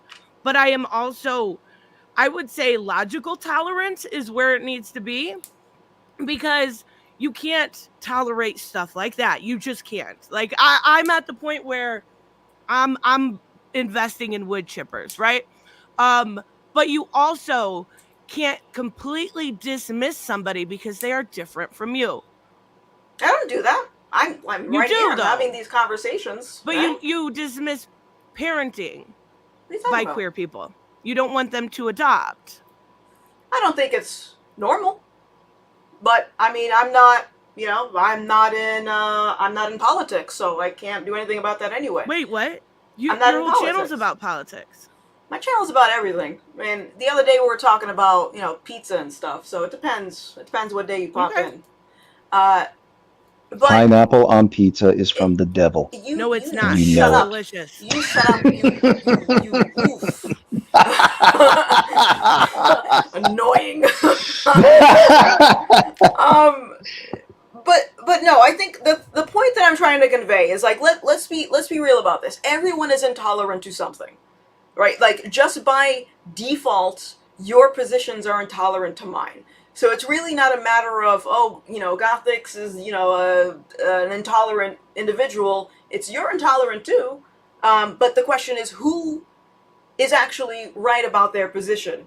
And that's really what I hope these conversations bring it back to. And I agree, but I think, and I will say, I think, and I know you're Christian, and I don't want to take away from that. I think that's where our disconnect is I'm more agnostic in that nature, and I try to set my standards, at least for myself, as I treat people the way I would want to be treated, right? Sure. And I think that your religion doesn't allow you to, in a way, right? You would want to be able to adopt if you had to.